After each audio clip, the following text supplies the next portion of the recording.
Hey guys. New series. This is what if Naruto was born in Uzumaki before it was destroyed. Being born into the prestigious Uzumaki clan had always been a matter of pride for Naruto. However, losing his village to the flames of war changed everything. Can he still continue to protect the last remnants of his clan?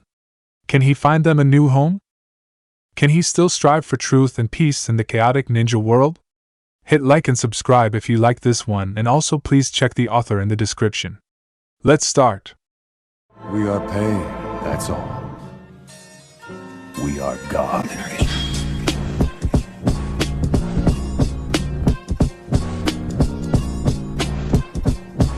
Chapter 1: Rise of the Guardians. The Guardians. The first thing he heard was the sound of a thunderous explosion. The entire ground shook terribly. The house in which he was sleeping shook as well. It was enough to destroy any sense of sleep from his body. Bolting from his bed, he quickly made his way towards the wardrobe of his room. Opening the wooden door, he quickly took out a dark black-colored shirt and blue-colored pants. The shirt had a spiral symbol on its back. He rapidly strapped the vest around his body, and strapped his kunai pouch on his thigh. Wrapping his green-colored tough flak jacket around his chest, he tied his headband around his right arm. Picking up a small, sharp tanto, he placed it on the cover strapped on his back. Stepping in front of the mirror, he was satisfied with the image he saw. Name: Naruto Uzumaki. Age: 13. Rank: Chunin. Ninja registration number: 24401. Affiliation: Uzumaki, the Hidden Whirlpool Village. The young shinobi was nearly 5 feet 3 inches tall.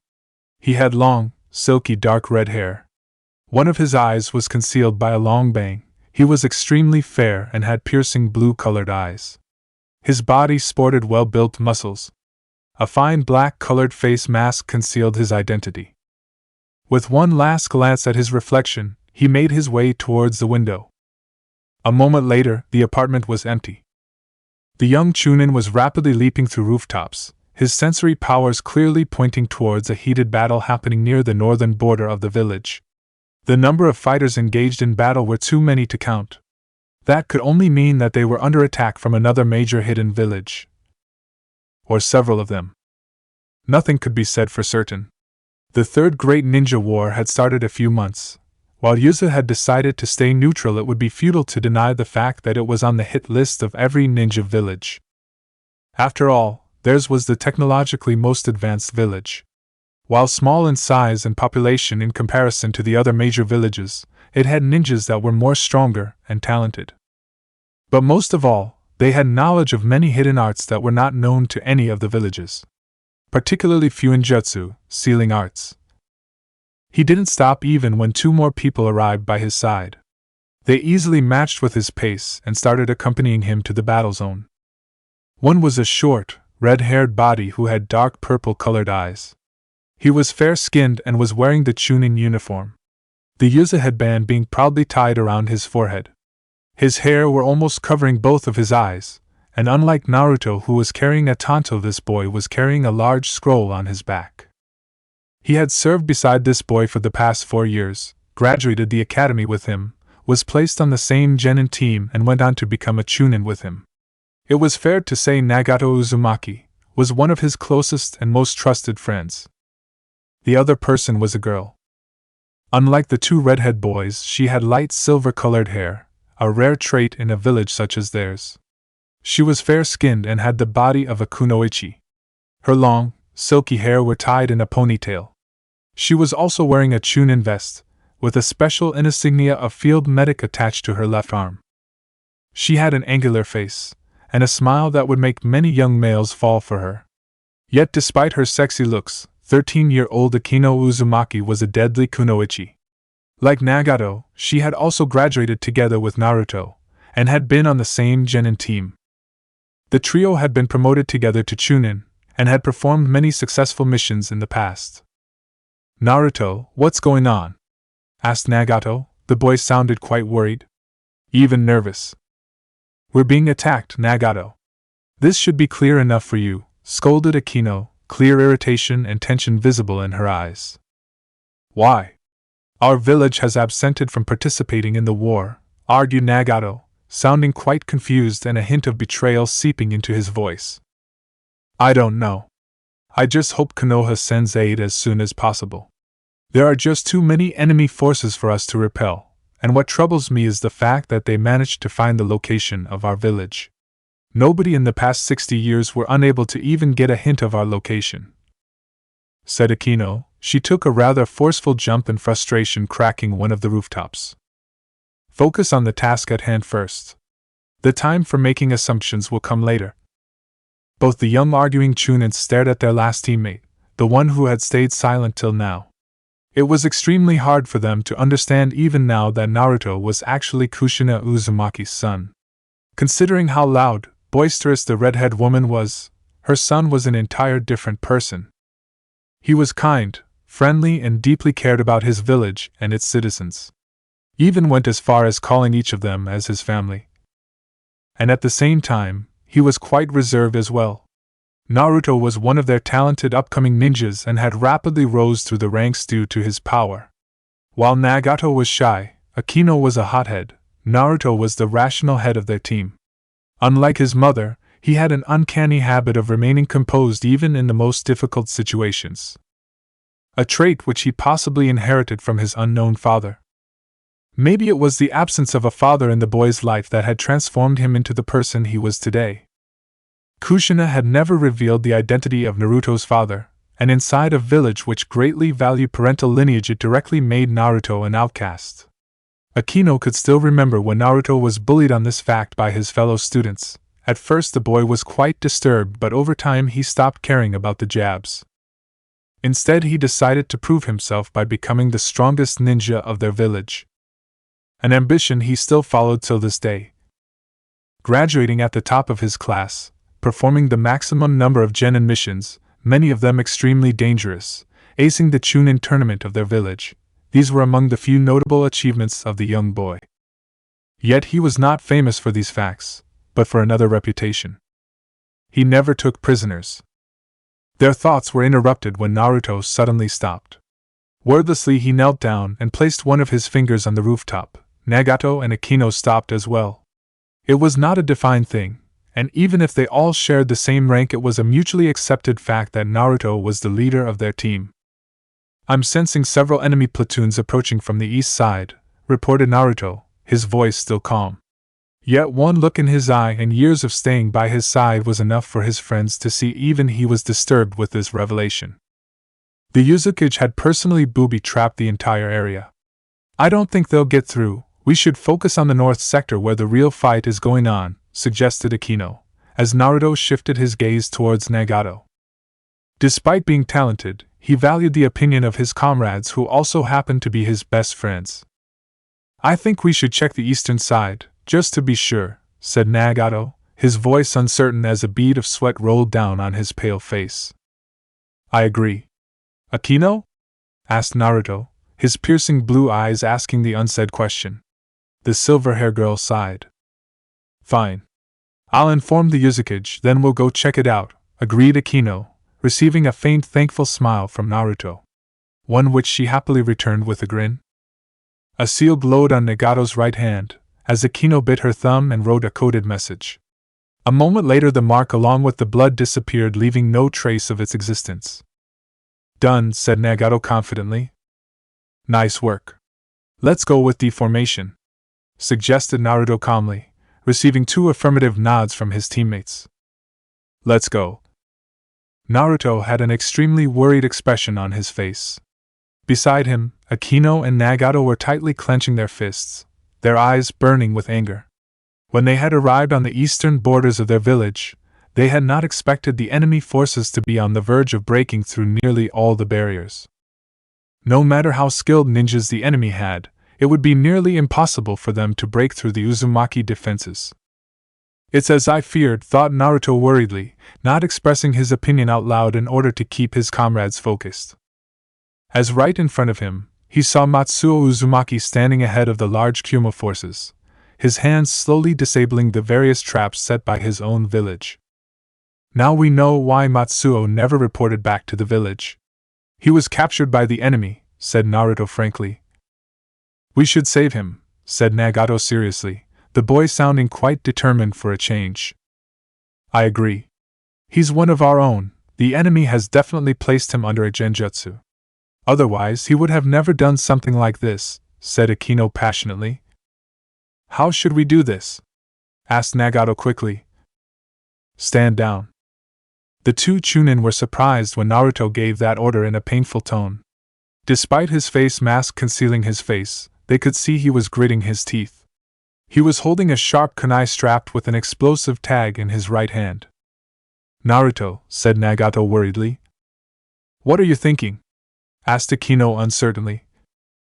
We can't save him, there are simply too many enemy forces surrounding him. And then there is that man, pointed Naruto. His comrades glanced in the direction he was pointing at. They froze. For there standing behind several Kumo soldiers was the Sandaime Reikage himself. The man was a beast, and was rumored to be the fastest and most physically strong ninja of their world. We may be able to eliminate the ninjas, grab Matsuo, but we would never be able to outrun from the Reikage. All of us could definitely be killed, said Naruto sadly. But if we don't do something, Matsuo will, said Nagato in a troubled voice. Akino saw the kunai in Naruto's hand trembling. The young boy was taking sharp breaths, and in that moment she knew what he was going to do. We have to stop Matsuo, said Naruto bitterly. What? No, he's our comrade. We can't harm him, argued Nagato passionately. The boy seemed extremely shocked with what his friend had just suggested. There is no choice, Nagato, replied Akino compassionately, placing her hand over the shocked boy's arm. Naruto, we took an oath to protect our comrades, said Nagato tirelessly, and saw Naruto glancing away from his piercing gaze. In the past, many of our shinobi have died for the protection of the village. Neither we or Matsuo are any different, said Naruto sadly. No, we can save him. Don't give up so easily, said Nagato furiously. Think about the village, Nagato. We cannot rescue Matsuo without getting ourselves killed, and that would just further weaken the village in this desperate hour. Try to understand the situation, pleaded Naruto. But... do you trust me, Nagato? Asked Naruto calmly. Yes. Then follow my lead, requested Naruto. Nagato looked towards Akino, who gave a firm nod. He still had doubts, yet he trusted Naruto enough to do the right thing. He reluctantly consented, earning a relieved smile from Naruto. Naruto focused his vision. A few seconds later he threw the kunai. The weapon sped through the air at great speed, and landed several meters away from Matsuo. The Kumo forces became alert and took defensive formations, and it was that moment when the explosive tag attached on the kunai went off. Boom!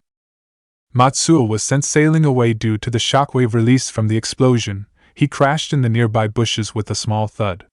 Despite the injury, Akino sensed the man was still breathing. Just completely knocked out.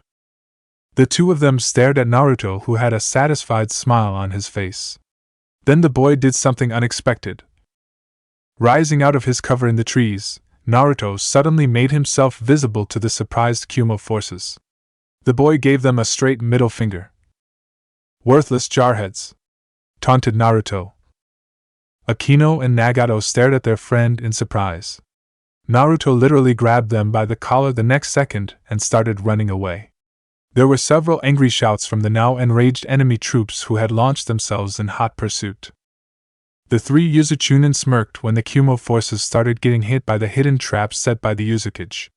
With Matsuo completely out of commission, it would be quite time-consuming for them to break through. And it would cost them many lives. Nagato smiled proudly as he followed Naruto, with a grinning Akino right beside him. They may have been unable to rescue their comrade, but they didn't kill him and also bought time for their village to prepare further countermeasures. You upheld your oath of protecting your comrades and the village at the same time, Naruto, thought Akino fondly. Guys, we're being summoned back to the Kage Tower. Katsuro-sama wants to meet us urgently, informed Nagato, correctly reading the message which had appeared through a seal on his arm. Naruto and Akino exchanged quick nods. Orders acknowledged, said Naruto seriously. The atmosphere in the war room was extremely grim. Naruto, Nagato, and Akino crisply stood in a corner of the room along with several young chunin of their age. All of them seemed quite anxious, even nervous, their eyes fixed on the form of their Uzumaki, who was currently going through the situation assessment with the top jounin of the village. Naruto was not an expert in tactical warfare, but so far he could see 3 very large red pieces surrounding his village. Kumo is the first one, then Kiri will definitely be the second. They have always envied us, but who could be the third? Suna is too far to launch such an attack. Konoha wouldn't attack us or risk losing Ka-chan's loyalty, and we all know how important she is to the citizens of the Fire Nation. That would only leave Iwa. I knew Anoki was crazy, but would he really go this far? Thought Naruto worriedly. It was quite difficult for him to accept that 3 rival hidden villages who had just started fighting against each other again, had suddenly united against his small nation. Naruto. He was brought out of his troubled thoughts when someone called for him. Akino nudged him, and he saw it was none other than the Uzumaki himself. Katsuro Uzumaki was a 50-year-old veteran ninja. He had been through the first 2 great ninja wars, and had shared close ties with both Hashirama and Tobirama Senju. The man's prowess in Fuinjutsu was enough to even make the 5 Kages accept him as an equally powerful warrior. He was also the one who had helped in transferring the Kyuubi back into Kushina, when Mito Uzumaki, the first container of the 9 tails, neared the end of her life. Naruto stepped before his leader and knelt before him. I assume you understand the situation, Naruto, said Katsuro kindly, in a grandfatherly voice. The enemy forces have us outnumbered and surrounded. But we can defeat them, we are with you. All of us, Katsuro-sama, replied Naruto confidently. The veteran Kage and his aide glanced around the room and received proud nods from the young teen chunins. It only lifted the Kage's shoulders proudly, as he placed a hand on Naruto's shoulder. This is the will of Yuzu, which burns brightly in all of you. I want you all to carry it with you for the rest of their lives, advised Katsuro kindly, and was not surprised when Naruto looked at him defiantly. We can fight. Send us to the front line, and we will crush the enemy for the village, promised Naruto. Every young chunin nodded seriously. I have no doubt about your skills and bravery. But we are heavily outnumbered, and I won't send all younglings to their deaths. It is also our duty to protect the civilians. If I send every fighter to the front, who will protect them if the enemy breaks through? Asked Katsuro patiently. What about support from Konoha? Asked Nagato hopefully, and saw the disappointment in his leader's eyes. I have sent word to Kushina a few hours ago. But we are yet to receive response. But I know they shall come to our aid, reassured Katsuro. He was satisfied when many of his chunin sighed in relief. Yet Naruto stared at him blankly. Please tell us the real situation, Katsuro-sama, requested Naruto, making the older man smile a little. You were always too observant, Naruto. How bad is it? Asked Akino worriedly. The Kage took in a deep breath. Yuzu will fall, confessed the Kage. Shocked gasps were heard across the room. Many of them chunin went pale with fear. Akino saw Nagato was on the verge of tears, and even she herself was no better. Then I'll stay behind with the other veteran ninja. Katsuro-sama, you and the others escape as soon as possible, said Naruto confidently, his eyes calm and determination burning brightly in them. Before the touched Kage could even speak, almost every other young chunin stepped forward and knelt beside Naruto. We'll try to buy as much time as possible, promised Akino. Just get the civilians and our families to safety, requested Nagato politely. The boy was actually calm for a change. Everyone, said Katsuro, a lone tear falling from his eye. Yuzu is not the bricks or walls of the village, but the people. We may lose our homeland, but as long as our people live on, there can be a future for them. But they will need a leader like you to guide and protect them. We are expendable, and as long as each of us draws breath, we'll fight to give you that future, promised Naruto. Pin-drop silence prevailed in the war room, as the shocked Kage and his aide looked at all the chunin. Not even one of them backed away, all of them proudly standing behind the form of Naruto. That's where you're wrong, Naruto, said Katsuro kindly, and placed his hands around Naruto's shoulders, making the boy stand up. The other chunin also followed the action. I don't understand. We're just Chunin, our lives are not as valuable as yours. We want to defend our people, insisted Naruto. You're talented, Naruto. But you have much to learn, all of you are the best warriors in the elemental nations. But it does not change the fact that the enemy has us outnumbered and surrounded. More than that, there are 3 powerful Kages leading the charge. Even all of you combined cannot face one veteran Kage. Explained Katsuro briefly, making many young teens flinch. But protested Naruto. The children are the future of any civilization. If I let our children sacrifice themselves, then I will be betraying our entire family, and will never be able to face my ancestors, much less forgive myself. I am proud to have soldiers like you, and it gives me hope for the future. I want you all to divide yourselves into small teams. Each team shall take a small contingent of civilians with them. Old men, women, and children. You will take different routes and lead our people into Fire Nation. I've sent word to the Hokage. You all will be given shelter in Konoha. Explained Katsuro, and saw some tension vanishing from many of the teens' faces. Can we trust them? Asked Naruto skeptically. I know Hiruzen Sarutobi. Despite our differences, he is an honorable man. Kushina will help our people in settling down, when the situation is resolved, and if I'm alive then we shall think about regaining our lost territory. Until then, we must protect our people at all costs, said Katsuro seriously. I won't abandon you, said Naruto stubbornly, making the old Kage chuckle fondly. The Uzumaki placed a firm hand on Naruto's shoulder and gave him a reassuring smile. Have some faith in me, son. Besides, Kushina will kill me if I let you participate in such a suicidal battle which is still beyond your league, said Katsuro kindly, making the others chuckle. Naruto remained stoic. I am a shinobi and old enough to make my own decisions.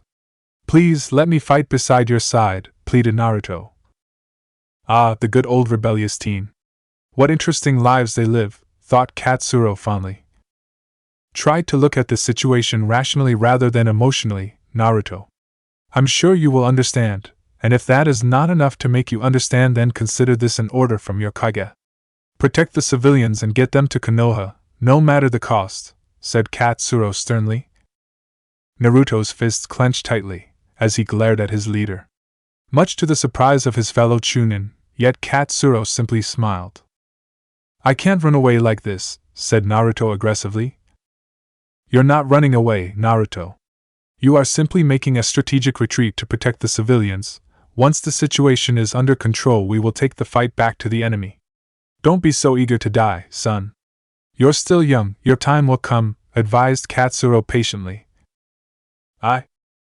Kneel. Naruto blinked. So did the others. Regardless, they quickly obeyed their leader's orders and knelt before him. The old Kage's wrinkled face still shined brightly, his bright red hair flowing in the air. His bulky figure looming over them as the old man took out his sword and placed it on Naruto's shoulder. Be without fear in the face of your enemies. Be brave and kind, so that our ancestors may love you. Strive for truth and peace, even if it leads to your end. Safeguard the helpless and oppose the wicked, that is your oath. Slap. The old Kage inflicted a tight slap on Naruto's cheek, leaving a bright red mark behind as the boy looked at him in surprise. The Kage smirked. And that is so you remember it, said Katsuro with a chuckle. The old man slowly made Naruto stand up, with the other Chunin following suit. Rise, a guardian, finished Katsuro proudly.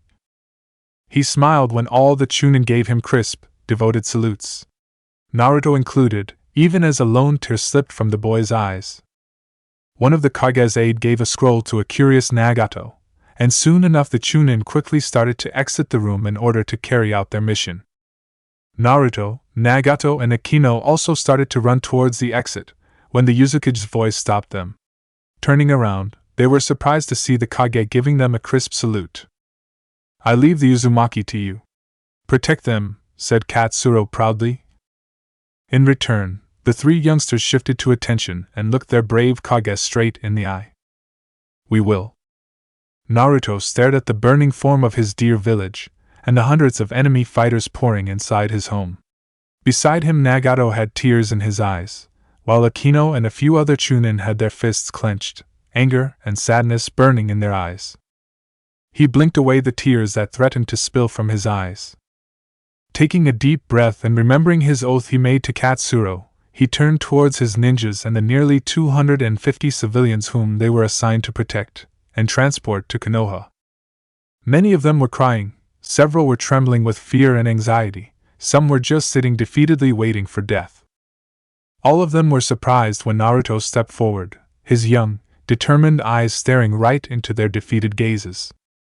"You all think we're the unlucky ones, don't you? We have lost our home, our leader, our families. Limited supplies, limited people, and stranded deep inside enemy lines. Maybe it would have been better for us to die quickly, beside our warriors and our Uzumaki instead of dying out here slowly. Where shall we go? What shall we do?" said Naruto loudly. Akino gasped in horror on hearing what Naruto was saying. Nagato flinched on seeing how further depressed the civilians and even their few ninjas were becoming. "Centuries ago our forefathers founded our Uzumaki clan. They too were attacked like us, they too had their homes taken away, yet they fought on. They never gave up hope, they gave us our future through their sacrifice. Look around you, at your kids, at the person beside you. If you want to die, then I will gladly walk with you back towards the enemy forces and we can die an honorable death. Or we can fight on. We can show our enemies that we are not defeated, that the Uzumaki can never be defeated as long as even one of us remains.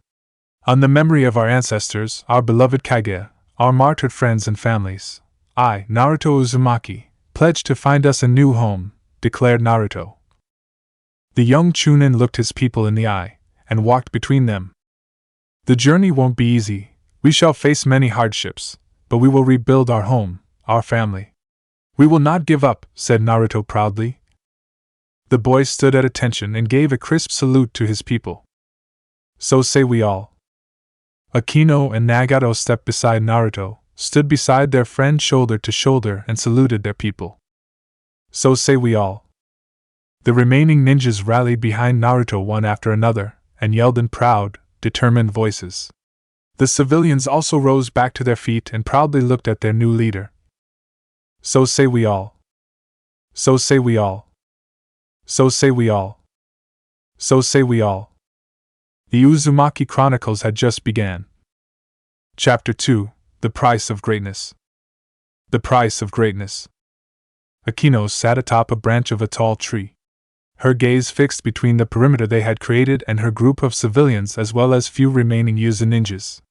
It was nearly evening, and their people seemed to be relaxing a little. Not that she could blame them, since the past few days had been extremely hard, even brutal. Escaping from Uzu had not been easy. The enemy forces were hell-bent on killing every last Uzumaki who resisted. Those who wanted to surrender would only be turned into slaves. Their group had gone through many hardships. Lack of food, water, sleep, and loads of fatigue were the most noticeable ones. To her surprise, Naruto had taken over the role of the leader of their group. Although he didn't have much of a choice in that matter since none of the other ninjas were willing to take the lead. Yet that decision turned out to be the right one. So far Naruto's calm, collected attitude was the only reason the civilians had not panicked and done something crazy. Yet she knew something was going inside her friend's mind. The way his eyebrows furrowed up, the manner in which he cynically listened to anything relating to Konoha, his constant alert attitude even when they all entered Fire Nation made her arrive at a disturbing conclusion. Naruto didn't trust Konoha. And she couldn't understand why. She was interrupted from her thoughts when Noda, a fellow Chunin, tapped her shoulder. Both of them exchanged firm nods, and a faint smile came on Akino's lips as her guard shift was finished. Hopping off the tall tree, she marched towards the only person who could answer the stupid question that was plaguing her heart. She raised an eyebrow when she saw Nagato and Naruto standing there. The boys seemed to be discussing something while looking at the map placed on the ground before them. "I want you to set up barriers here, here and here. Traps should be set in every direction. And I want 4 scouts to patrol the perimeter for shifts of 2 hours each.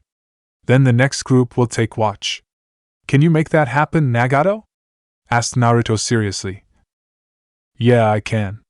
But don't you think you're being overly cautious? Asked Nagato hesitantly. He's right. We've shaken off the enemy forces in pursuit, and now we are in Fire Nation's borders.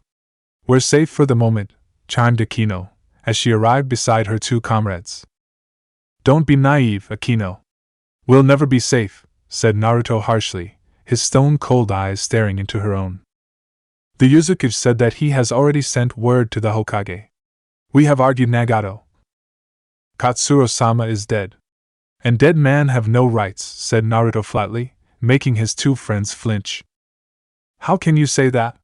He could still be alive, said Nagato hesitantly, making Naruto sigh. You are free to believe what you want, Nagato. But it doesn't change reality, and deep down you know it, replied Naruto coldly. Nagato took a step forward, but was stopped when Akino stepped between them. Placing her hand on Nagato's chest, she shook her head. Naruto didn't react to the action. With a frustrated sigh, Nagato walked away, leaving his two friends alone. He better carry out the orders I gave him. Or we'll all end up dead, said Naruto, as he focused back on the map. You know he will. Naruto, you don't have to be so hard on him. Nagato is just, suggested Anko, not finding the right words as Naruto looked at her. He still believes in something. A luxury I can't afford, replied Naruto. For the first time, Akino clearly saw the dark marks beneath Naruto's eyes and how his eyes would sometimes blink slowly. When did you sleep last? Asked Akino worriedly, placing her hand on Naruto's cheek. I'll sleep when I'm dead. Akino growled. Grabbing him by the collar of his shirt, she slammed him straight into a nearby tree. Her angry eyes connected with his surprised ones. They stayed like that for a long time. Nothing was said, yet she saw it all in his eyes. They're all dead, whispered Naruto. She wrapped her arms around him the next second.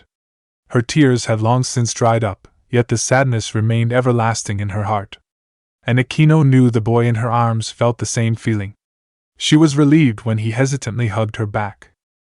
We'll make it through this. All of us, I promise, said Akino soothingly. I never asked to be leader. I don't know how can I keep everyone safe, confessed Naruto, making her smile. You got us this far without losing anyone. I'd say that's a pretty good start, and more than anything the rest of us could have done in your situation, said Akino proudly.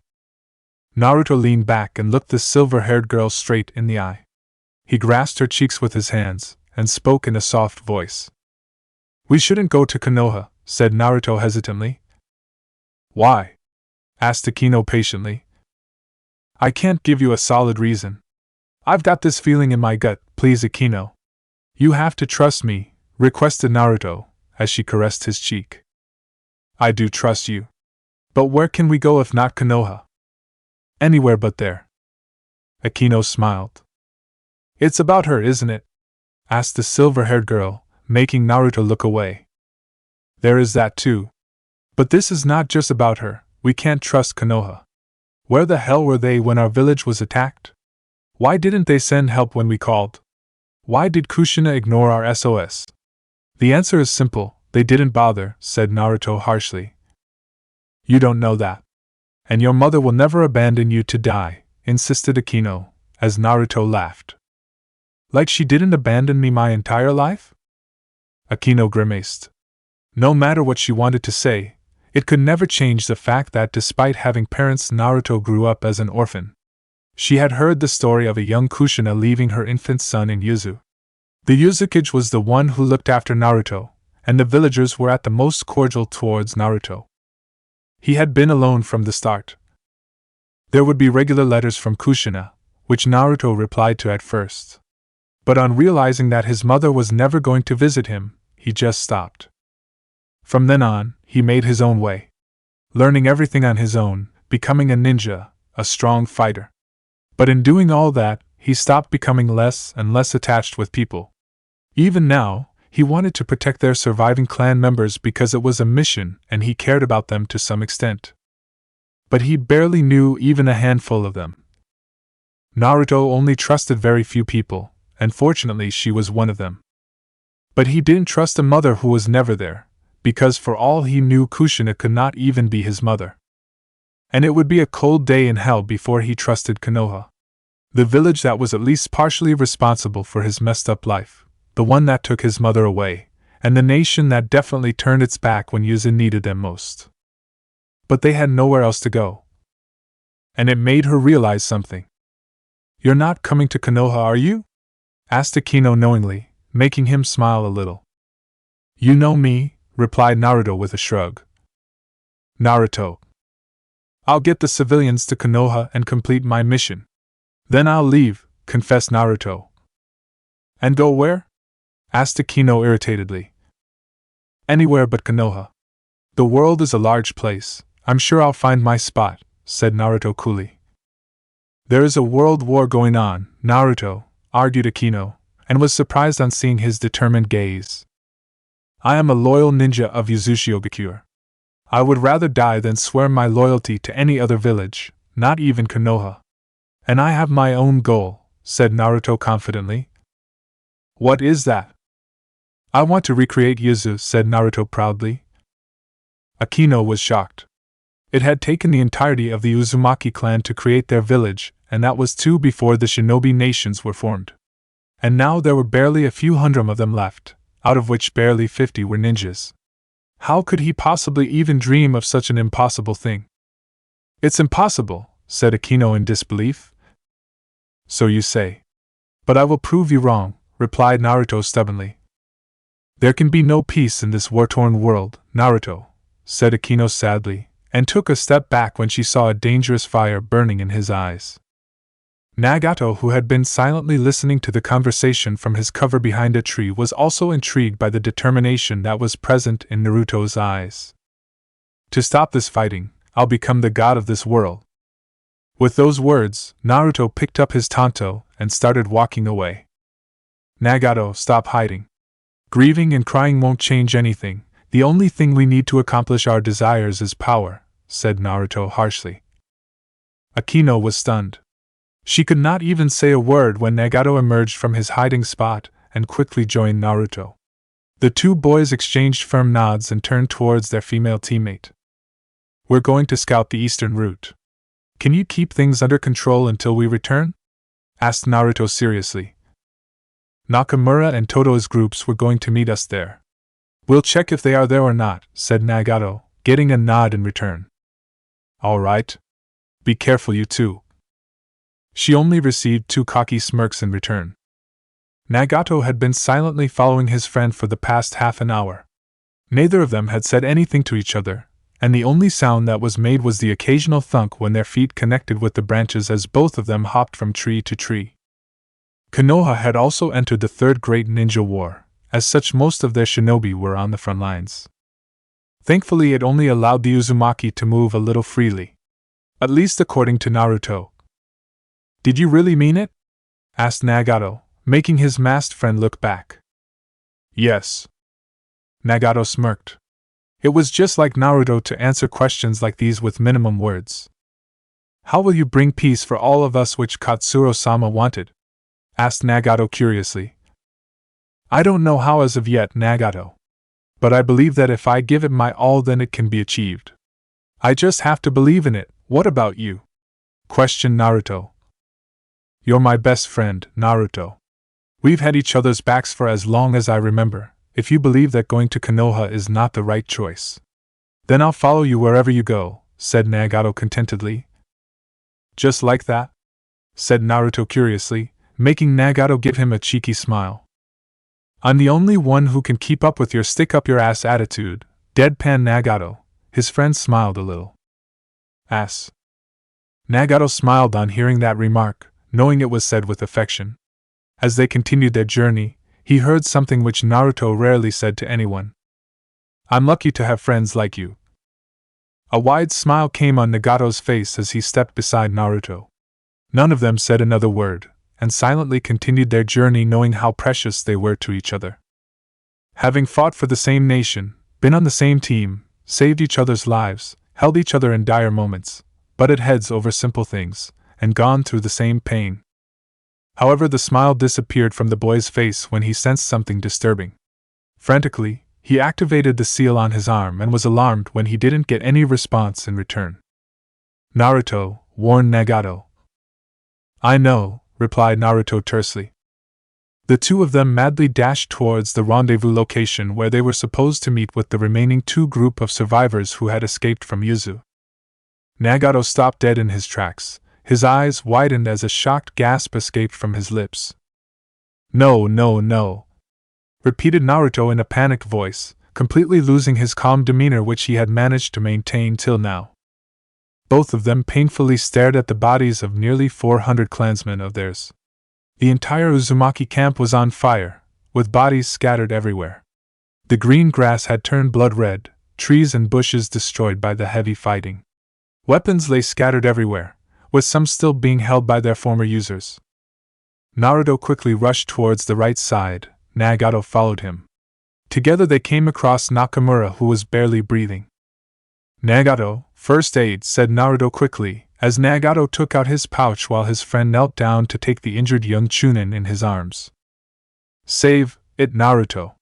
It's too late for me, replied Nakamura, coughing up blood. Naruto tried to block the blood flow from the rather large hole in his comrade's stomach, but he was not a medic. And his comrade was too badly injured to be saved. Who did this? Asked Nagato sadly, as he knelt down and grasped the dying 12-year-old's arm. I don't know, they suddenly ambushed us. It was chaos, they were too fast, we couldn't see them, confessed Nakamura. They killed everyone? Asked Naruto furiously. Almost, Naruto, they took the children, I couldn't save them, I'm so. Naruto gasped when the injured boy collapsed in his arms, his eyes closing forever. Nagato gently helped in laying the corpse respectfully back towards the ground and placing the dead boy's sword back in his hands. He saw Naruto quickly wiping away his tears, yet the anger and pain only seemed to be increasing with every passing second. Nagato looked around his massacred people, and only one thought came to his mind. To come this far only to, thought Nagato sadly. Nagato, we need to go, said Naruto painfully. We should bury them, Naruto, requested Nagato, and saw the regret in his friend's eyes. There is nothing more we can do for them right now. But we do need to protect our group, let's go, insisted Naruto. Realization dawned on Nagato as he instantly got back on his feet, and both of them started dashing back towards their own group to warn their remaining comrades. The ones who were now the last of the Uzumaki left in the world. Naruto froze. His hands were shaking, legs were trembling, his heart beating madly, eyes flickering from one direction to another. Beside him, Nagato had collapsed on his knees and was openly crying. For there lay in front of them another massacre. Men, women, old people all killed.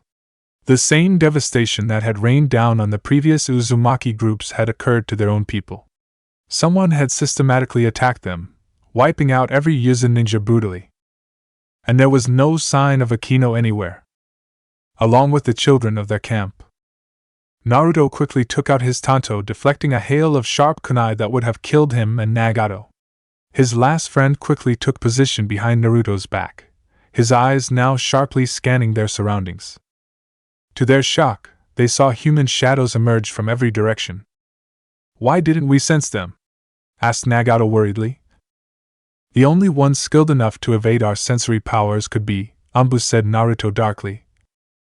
He was proven right when several ninjas dressed in Anbu uniform emerged from the trees, bushes, ground, water. There were so many of them, their swords still stained with the blood of all the Uzumaki they had previously killed. Not even one of them made a sound, even as they surrounded the two boys from all sides. Get me the shorter one. He can still be of use, instructed a cold voice. Naruto looked up to see another Anbu standing on top of one of the trees. His face covered also by an animal mask like his minions. A large sword being strapped on his back. What Naruto didn't fail to miss was the man's eye on Nagato. Did you kill my people? Asked Naruto icily. So, you're the leader of this group. What a failure you are as a shinobi, taunted the veteran Anbu. Why did you do this? Asked Nagato in a broken voice. For the future of the hidden leaf, the Uzumaki must be processed, answered the man calmly. You butchered innocent civilians. We were your allies, you bastard! Yelled Nagato in a betrayed voice, tears freely falling from his face. There is no such thing as allies in this ninja world. If you were a true ninja, then you would have understood that no sane village would spend their resources after civilians. Yuzu did this foolish mistake, and paid for it, replied the Umbu coldly. You gave those villages the location of our home. Konoha betrayed us, said Naruto icily, his grip on the tanto tightening even as the Umbu neared towards him. Your alliance was too costly for our village. Giving you hundreds of yen every year, along with food, medical supplies was too worthless. Instead, we can use these same supplies to establish our dominance over the world. The remaining Uzumaki children will also lead meaningful lives while serving Konoha. I give you the same choice, suggested the Umbu leader. Who are you? Asked Nagato. That seemed to have destroyed any patience left in the Umbu leader. He simply gave a nod, and the next second Naruto froze when two Umbus appeared right in front of him. Naruto slowly opened his eyes and saw Nagato had placed himself between the two Umbu and his last friend. Two large slashes had appeared across the boy's chest as he stared at Naruto with painful eyes. Run! Nagato collapsed. The Umbus surrounded the trembling boy from all sides, their weapons raised to strike as their leader gave a nod. Naruto's terrified eyes were still fixed on Nagato's unmoving form, his body motionless, eyes closed, a pool of blood forming beneath him drenching the green grass. Memories of Yuzu's destruction, the massacre of his people, Akino's smiling face, Nagato's promise, and finally this. The Umbu leader's eyes widened and he swiftly jumped several feet away. On the ground, he saw his soldiers desperately grasping their throats. Some were trying to cover the holes that had appeared across their bodies. A few literally got blasted to little pieces. The young Uzumaki was robotically standing on his feet, his eyes turned completely black. Dark layers of energy were swirling around the body. Grasses started to wither, trees began to decay, the dead bodies everywhere started getting deforming to mere bones. You're the Kyuubi Jinchuriki's child. To think she lied to us, said the Umbu leader bitterly. Another group of Umbu who had previously stayed hidden arrived by their leader's side, forming a protective barrier around the man. Their eyes still staring at the freaky boy who was massacring the Umbu on the ground mercilessly. What should we do, sir? Asked one Umbu. This energy spike will definitely alert Konoha's barrier teams.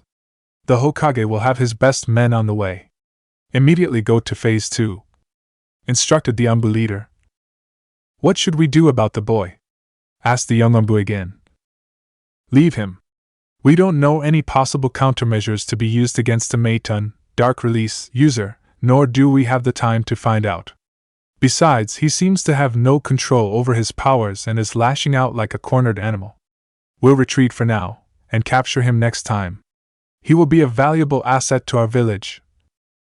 Instructed the Umbu leader. We already captured most of the Uzumaki children.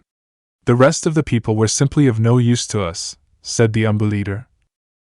You made the right call, sir. Yuzu was becoming too much of a liability for us to bear. Through your guidance we were not only able to eliminate a potential threat, but also saved resources and recruited potential assets for our village. We'll handle the cleanup, replied the young Umbu, receiving nods from his fellow comrades. Together they all joined their swords and said in clear voices, For Konoha! Chapter 3, Contact. Naruto groggily opened his eyes when he felt something hitting the side of his head. At first the sunlight blinded him for a moment, but slowly his vision adjusted according to the environment, and he spotted a large shade of red. Another few moments of trying to clear his vision made him finally see a mop of dark red hair. You made it, said Naruto tiredly. Nagato only gave him a sad nod as he helped his friend get back on his feet. He was surprised when Naruto gave him a short hug. The only thing Nagato could do was place a comforting hand on his friend's shoulder. Told you my healing powers are better than yours, said Nagato calmly, his voice heavy with grief. For a moment I thought, replied Naruto hesitantly, getting a nod from his friend. We were an assassination squad, Naruto. All of us know how to maintain stealth, and besides my supposed fake death was enough to save the both of us from those Umbu squads, suggested Nagato, not proud of his actions, but he did what was necessary for both of their survival. I don't remember, said Naruto worriedly, as Nagato placed a hand on his shoulder. It's better this way, Naruto. You really don't want to know what happened when you unleashed your dark powers, replied Nagato compassionately. I killed them all, didn't I? It was not a question but a statement. One which Nagato had to reluctantly agree with. Brutally, confessed Nagato. I see, was Naruto's only reply. What do we do now, Naruto? Asked Nagato seriously. The former team leader went silent for a few moments, but it wasn't long before he looked his friend straight in the eye. I want to go after our captured people, said Naruto, determination burning in his voice. It's suicide, Naruto. We were no match for those Umbu, and besides there aren't many of us left to rescue. Akino too. Slap. She's alive. And unless I see her cold, dead corpse, I am not giving up on her. And neither am I giving up on the innocent Uzumaki children. Only Kami knows what those Konoha bastards would do to them, said Naruto worriedly, as Nagato caressed his now reddened cheek. We should have listened to you. We should have never came here. It's over. It's all over now, declared Nagato depressingly.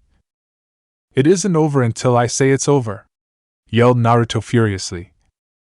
Nagato was startled. He couldn't believe the raw anger that was burning in his friend's eyes. The desire to retaliate was eating Naruto from the inside. I can't, confessed Nagato, the fear he felt on being surrounded by those Umbu again. He was just a chunin, for Kami's sake. The only reason you don't want to go after our comrades is because you lack conviction, spat Naruto, receiving a sharp glare from his friend.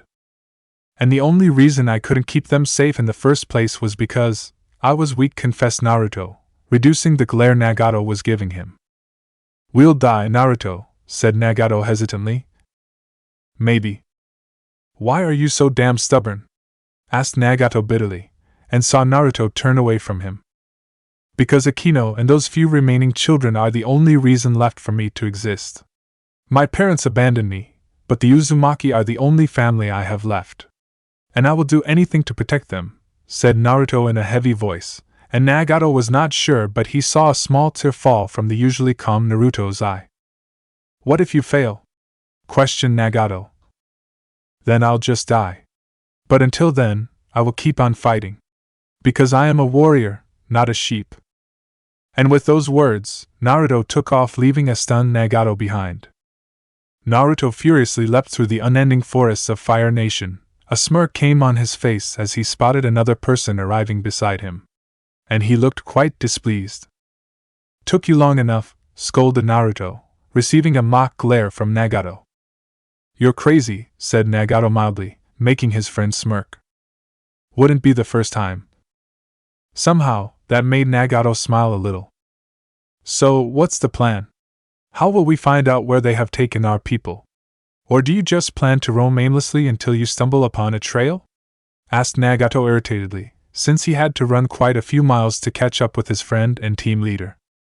Already done. When we fled from Yuzu, I carefully planted hidden tracker seals on the children. Those little shits often get lost, so I took that precautionary measure to keep them safe. Who knew it would become so useful now? Explained Naruto, as Nagato raised his eyebrows. I didn't know that, said Nagato flatly, as his friend looked ahead. It was a classified information. Only need to know basis, clarified Naruto stoically. And who needed to know? Asked Nagato knowingly. Nobody. Just me. Nagato sighed. This was just like Naruto, making plans by himself. Not that he could say anything in this case, since that move was helping them right now. It were times like these that made him wish Akino was here. She was the only one who could truly understand Naruto. Maybe that was the reason Naruto was so hell-bent on saving their captured people. Or maybe he really cared. It was extremely hard to make conclusions when it came to Naruto, and even after all these years Nagato couldn't truly understand his best friend. Are you going to use your dark powers? asked Nagato worriedly. Yes, said Naruto coldly.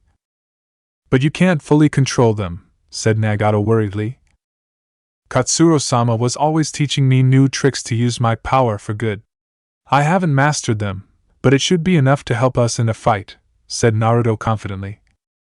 I still don't understand your powers, replied Nagato sheepishly, making Naruto shrug. Consider them a harmful side effect for being the child of a Jinchuriki. Another one of my mother's great gifts to me, said Naruto sarcastically. You don't miss her, Naruto? Asked Nagato hesitantly. Never knew in her the first place. All I had for a mother my entire life was a picture and few letters, and I don't care where she is or even if she is alive or dead, said Naruto icily. You don't mean that, argued Nagato, making his friend sigh tiredly. My case is different than yours, Nagato. You knew your parents, they loved you and cared for you unlike mine. And they were honorable ninjas who sacrificed their lives for the village, explained Naruto patiently. What about your father? Asked Nagato hopefully. Don't know, don't care, said Naruto coolly. Nagato merely shook his head. It was a futile effort to understand Naruto's attitude towards his blood family. He could only pray they never met face to face, or risk inviting a disaster. A seal glowed brightly on Naruto's hand, as he gave the signal to stop. Both boys quickly took cover in the lush green trees, as Naruto performed a set of hand seals and gently placed his hand on the bark of the tall tree he was hiding in. Nagato did the same. Can you feel them? Asked Naruto seriously. Yes.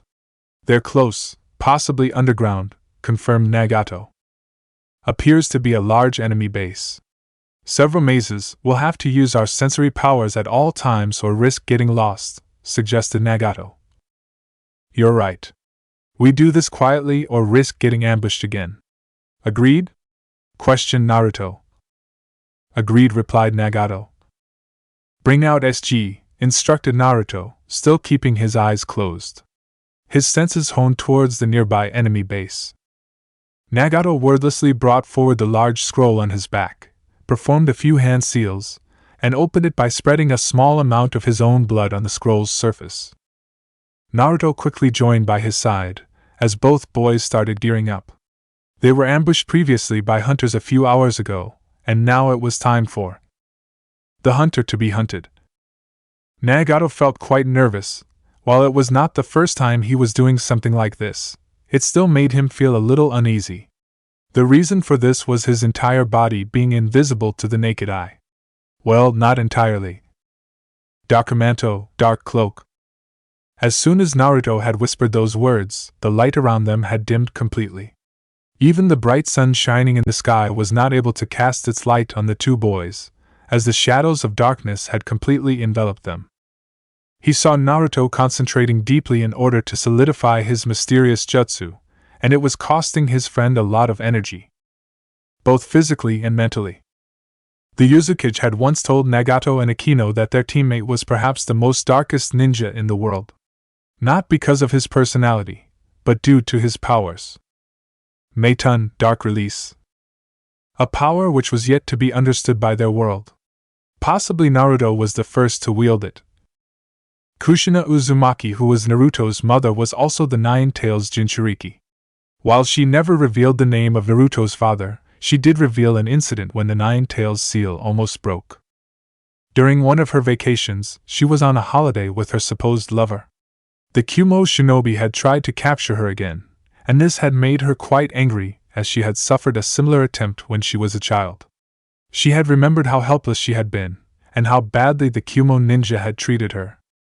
The raw anger had exploded, and not only did she brutally slaughter the Kumo team, but the Nine Tails seal also nearly broke. Unfortunately, Kushina was with child at the time. Her body was overloaded with malicious Nine Tails chakra, which also managed to affect her son, who was still forming inside her womb. The sudden biological attack on young Naruto's still growing form corrupted more than half of his chakra pathways and the network entirely. The tailed beasts were in the end beings made up of chakra and mysterious energy, and were rumored to also possess varied emotions. One tail had bloodlust, and the Nine Tails indirectly granted Naruto this power. But it came at a severe cost. Naruto's chakra reserves were just half in comparison to a regular Uzumaki, and he had problems performing ninjutsu for more than a few hours continuously. If he ever completely masters his dark powers, I don't think he'll even need ninjutsu in the first place, thought Nagato secretly. The Uzukage had personally cared for Naruto during his initial years. For there were incidents when Naruto got angry, and the damage his uncontrollable powers caused was immense. But instead of seeing him as a threat, the wise Uzukage taught Naruto how to control his powers. It was still a work in progress, and Nagato had seen the remains of those slaughtered Konoha Anbu. A live proof of what could happen if Naruto ever lost control. Still, the things a sane and in control Naruto could do were simply amazing. It was this reason alone that their team had performed several assassination missions despite being young in age. Nagato, stop moving, hissed Naruto. The sudden command made the younger boy stop instantly. He grimaced when he saw two tall Hyuga standing guard outside the entrance. They were strangely wearing regular Jounin uniforms instead of Anbu clothes, and had their Byakugans active. They can see us, whispered Nagato in panic. Not if you stay still. The shadow mist I created around you can hide your form even from the Byakugan, but it won't stop those sharp Hyuga to spot the movements you make, like rustling of leaves, or the sound of footsteps we make on the grass, explained Naruto irritatedly. Nagato nodded obediently. He was a capable Chunin, but challenging a Hyuga's alertness was inviting too much trouble. Besides, Akino had repeatedly warned him over the years not to argue with Naruto. Especially when he was using his dark powers, it could lead to very dangerous situations. The fact that Naruto's left eye had turned completely red and was slit now was itself a large enough warning sign, and a visible proof of the effects the Kyuubi chakra's corruption in Naruto's body. So how do we get past them? Without making movements or sound? Asked Nagato, hoping Naruto had some solution. He regretted asking it, when he saw Naruto smiling sinisterly. Watch. That was all Naruto said before extending his right hand forward. A cold, icy look appeared in his eyes as he pointed his finger toward the Hyuga standing on the right side. Daijuriojin, dark illusions. At first nothing happened. But 2 minutes later, the targeted Hyuga deactivated his Byakugan, much to the surprise of his comrade. Nagato saw Naruto grit his teeth and tightly clench his fist. Ken? Asked the other unaffected Hyuga. His fellow clansman was definitely not feeling well. I'm fine, Yamada, replied Ken calmly, receiving a nod from his concerned partner. Relieved, Yamada turned back towards his spot only to feel something sharp piercing his throat. Barely reactivating his Byakugan, he was able to see the attack had come from none other than Ken, who remained stoic even as he plunged another kunai into his clansman's heart. Yamada collapsed. Ken quickly dragged his dead partner to the nearby bushes, created a shallow grave and tossed the body inside. He then performed a simple water jutsu, thereby wiping out the blood stains on the ground. Nagato saw beads of sweat roll off Naruto's forehead. That move was definitely taking a toll on his friend. The twisted Hyuga then came forward and knelt before an invisible figure. How many people are in the base? Whispered Naruto in a rough, tired voice. 25, my lord, replied the Hyuga blankly. I see. Where are the captured Uzumaki children? Asked Naruto. I don't know, replied the Hyuga, making Naruto frown disappointedly. What do you mean? Asked Naruto bitterly, as Nagato got a brief idea as to what could be happening here. Who is the commander of this base? Asked Nagato suddenly.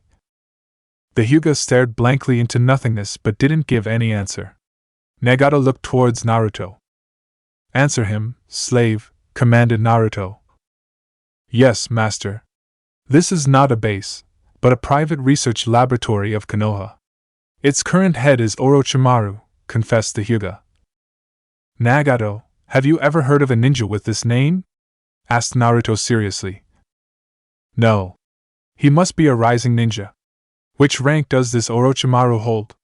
Asked Nagato quickly. Jounin. Is he inside the base?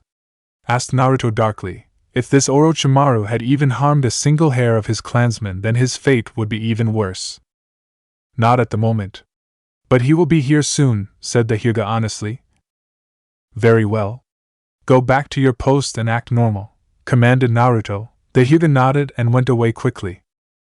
Nagato instantly turned towards his friend, 100 questions floating in his eyes. But he summed all of them up in 7 words. How the fuck did you do that? Asked Nagato, only to receive a sharp look from his friend. Later. I can't control this Hyuga for long, let's infiltrate the base. You clear on what we have to do? Asked Naruto seriously. Yes.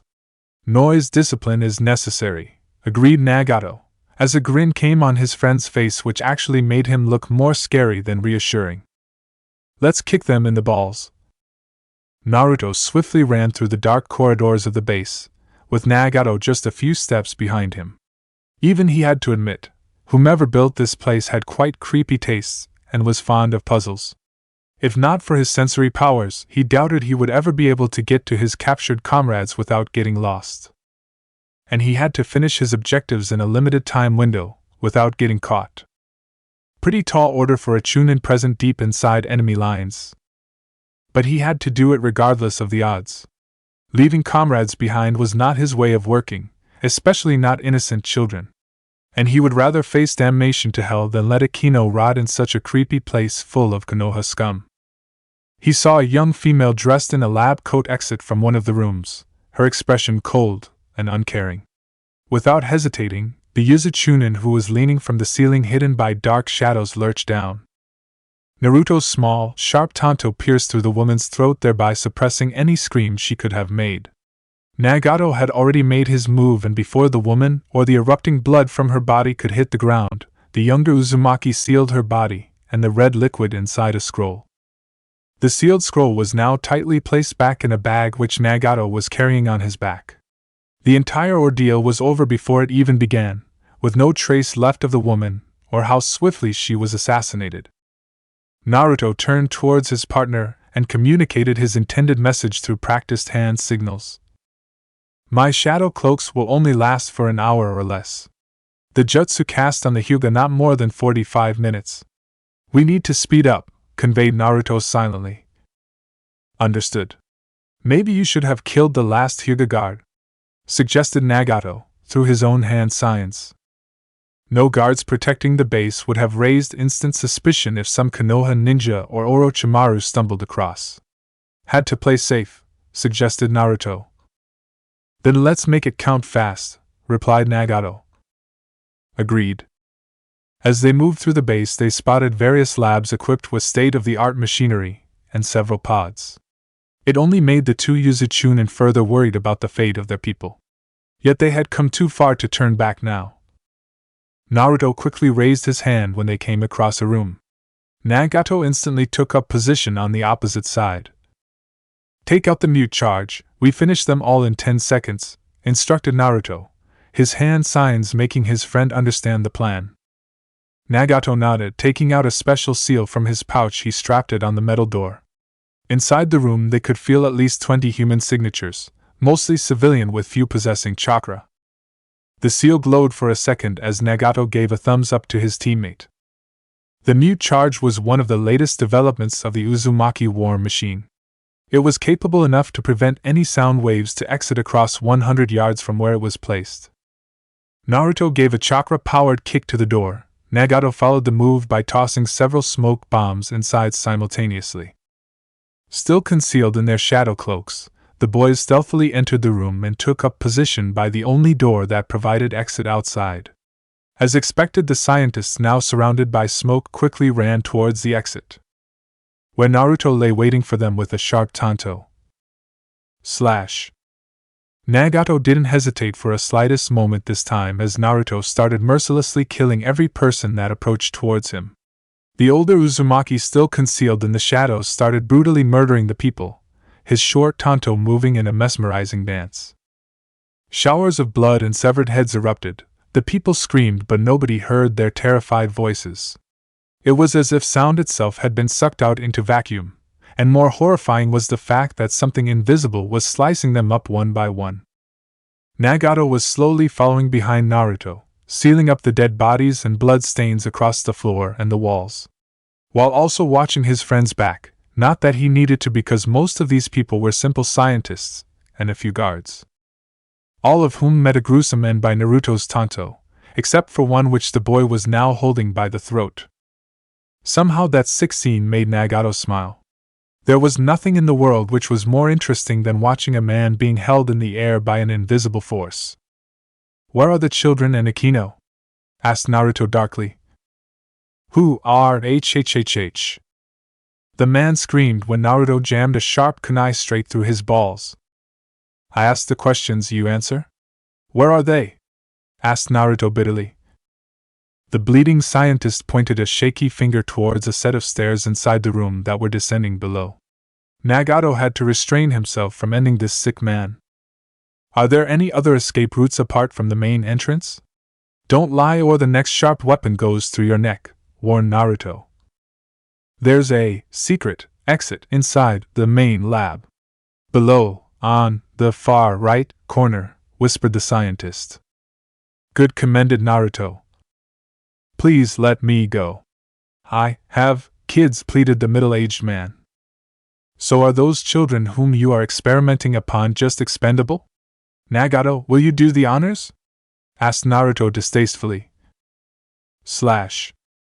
With great speed, Nagato beheaded the man, and before his body or the blood could even hit the floor, all of it was sealed inside a scroll by Nagato. The entire room was now empty, with no signs of a small massacre ever happening. No bodies, no blood, no evidence. It was as if a ghost had stumbled across the base and made everything vanish. Without wasting any more time, the two boys quickly descended downwards through the series of long stairs. Nagato felt extremely relieved when Naruto dispelled the shadows that had been concealing their presence so far. That was after they had murdered the two guards and two scientists inside the room, following up by sealing the bodies in blood, thereby eliminating any trace of their existence. But the satisfied feeling had not lasted when they saw all the Uzumaki children sealed into water tanks that were full of some greenish liquid. Naruto was panting harshly. The sheer exhaustion he felt on using even a tiny fraction of his power was immense. Yet all he could feel right now was horror on seeing his clansmen in such conditions. He literally ran forward when he spotted Akino sealed on the fourth tank from the left. Naruto placed a trembling hand on the glass, worriedly observing the sleeping form of his teammate and best friend. "We need to get them out," said Nagato quickly, as he made his way towards a table where several notes were laid. When he didn't receive any response from his friend, he turned back and saw a grim-looking expression arriving on his friend's face. "What's the matter?" asked Nagato hesitantly. Naruto didn't reply at first, as he moved towards the stairs, only stopping at the first step and turning back towards Nagato. "Someone's coming. I am going to investigate. You get our people out quickly," instructed Naruto. "But," argued Nagato. "Not now, Nagato. Just do it, please," requested Naruto, his eyes still darting towards Akino's floating form. "All right. But I want you back here in 5, and do not engage anybody else. We have spilled enough blood for today," warned Nagato sternly, making Naruto smirk. "Yes, Grandma," said Naruto sarcastically. He had to duck down when Nagato sent a kunai his way. Laughing a little, Naruto quickly made his way upstairs and also picked up the kunai Nagato had thrown towards him, not wanting to leave any evidence at all. The smile he had previously shown to Nagato only to be replaced by a sudden worried expression. The sound of footsteps echoed through the empty halls. Naruto lay hanging from the ceiling of the floor, his body concealed by his shadows. His hawk-like eyes keenly fixed on the entrance of the corridor. He had definitely felt a powerful chakra signature approaching their location.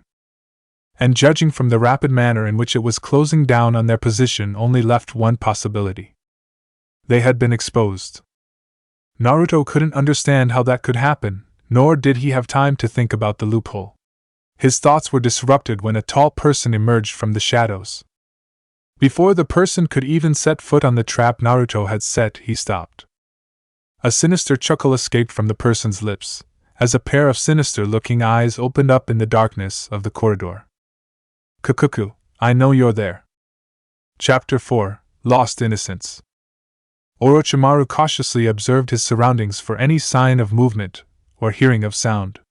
Despite being alone in the corridor, his senses were screaming that there was another hiding in the shadows. He could feel it, the foul, dark presence. A truly wicked aura was present everywhere waiting to strike.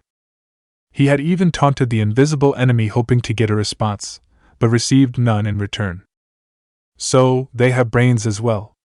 The way they infiltrated the base made my team and guards disappear. They must be Anbu or at least high Jonin level shinobi, deduced Orochimaru. He had little doubt regarding the identity of the enemy. Nobody except for his comrades were aware about the experimentation going on the captured Uzumaki children. The only people who could take offense to such a method and retaliate this brutally would be survivors of the same clan. Yet he had been informed that apart from the captured children, the rest of the Uzumaki clan was dead. Clearly, he had been kept in the dark. And now he had Anbu-class soldiers attacking his precious research. You know you can't escape from here. I'll find you, promised Orochimaru. Again no response. It seemed that normal threats were useless against this foe, so it was time to resort to other tricks. Orochimaru would have no hesitation in attacking this foe, and needed just a hint as to their exact location. And then he would strike in a flash. You know, for a clan praised to be as strong as the Uchiha and Senju, the Uzumaki turned out to be nothing but sheep, cowards who got slaughtered easily, taunted Orochimaru. Hiding in the shadows that were covering his body, Naruto kept his emotions in check? Easy to say, hard to practice. His power was a double-edged sword. The dark release gained power through the emotions and foul chakra inside him. The more darker his feelings, the more powerful he would become, but with that came the risk of losing control and exposing yourself wide in the open. Naruto had lost control many times in his life, and every time he had to wake up and see a river blood created by his own hands. While he didn't feel guilty since this power was not something he wanted but was forced on him, he didn't enjoy killing.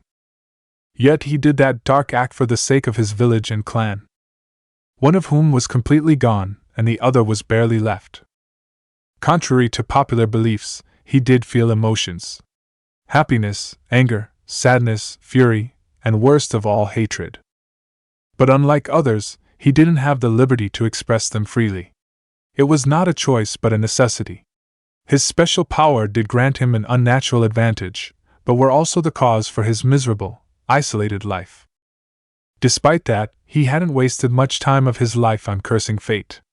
That would be a terrible waste of time, and as a shinobi Naruto was not expected to live a long life. So why waste time on dwelling about something on which he had no control over? Yet the accusations of this man stung. For there was a hint of bitter truth in them. His clan had been too trusting, too absorbed within itself while ignoring the dangerous developments in the chaotic ninja world. And ultimately they paid a catastrophic price for it. Except for barely 50 children, the Uzumaki had been all but wiped out from the face of the earth. Never again, thought Naruto bitterly. You fools value peace so much and thought that non-alignment with any major powers would keep you safe. There can be no peace among humanity, much less the shinobi world. The weak can find a place to live in this world, but the same is not the case with fools, taunted Orochimaru again. Naruto's eyes momentarily widened as the realization hit him. This man, despite being an enemy, was only saying the bitter facts which Naruto had been trying to ignore till now. His dream of peace lay shattered upon the corpses of his deceased clan. It demoralized him greatly as he faced reality. What was he supposed to do now? A few weeks ago, he had a home, comrades, dreams of his own and a bright future to look forward to. But now all of that was gone, and the only thing left was a wide hole in his chest that threatened to swallow him in an endless chasm of defeat and grief. He felt Nagato and Akino's chakra signatures vanishing from the base, along with those of the Uzumaki children. It would be so easy to give up now. Nagato and Akino would make sure the children survived. He had no family left who would truly miss him. His dreams of peace seemed impossible now on witnessing the traitorous world around him. No! An enraged voice from his subconscious yelled rebelliously with so much fury that it startled him. Why should he die? Were his dreams not worthy for this world? In a time when people did what they wanted, didn't he also have the right to fulfill his desire? Neither Iwa, Kumo, Kiri, Konoha, or as a matter of fact any hidden village had a shred of compassion or sympathy for each other. The world was a jungle. The strong survive, the weak die. The Uzumaki had been weak and naive, so they were devoured. I will make my dream a reality, no matter the cost. This I pledge as Naruto Uzumaki, thought Naruto passionately. Orochimaru was actually surprised when a mass of shadows started swirling in front of him. Inside he saw a teenage boy with one red eye staring at him, his face covered by a mask, but nobody could miss his dark red hair. What shocked the Konoha Jonin was the look in the boy's eyes. The gaze of a predator. "Thank you for teaching me something fundamental," said Naruto sincerely. "And what is that?" asked Orochimaru curiously. The boy smirked deviously. "That the absolute truth is useless in this world. The only thing that truly matters is the power to freely accomplish one's dreams," said Naruto calmly. "What's your name, boy?" asked Orochimaru seriously. The redhead simply gave a mysterious smile, while raising two of his fingers. Orochimaru instantly prepared for battle. Boom! Multiple explosions started happening across the entire base, and Orochimaru didn't need more than a second to understand what was going on. He instantly looked towards the boy who had almost disappeared back into the shadows. "You'll find out soon enough." With that promise, the boy vanished back into darkness. Orochimaru would have loved to find the brat and teach him a few lessons, but the entire base was crumbling and he would rather prefer not to be crushed by rocks first. So, the enemy had not entered his territory without a backup plan to fall back to, if things went south. Whoever that boy was, he was dangerous and knew some very disturbing dark facts about him and Konoha. But dealing with this situation would have to wait, because he had to first save his own life. "We shall meet again, Uzumaki," promised Orochimaru, and started running madly.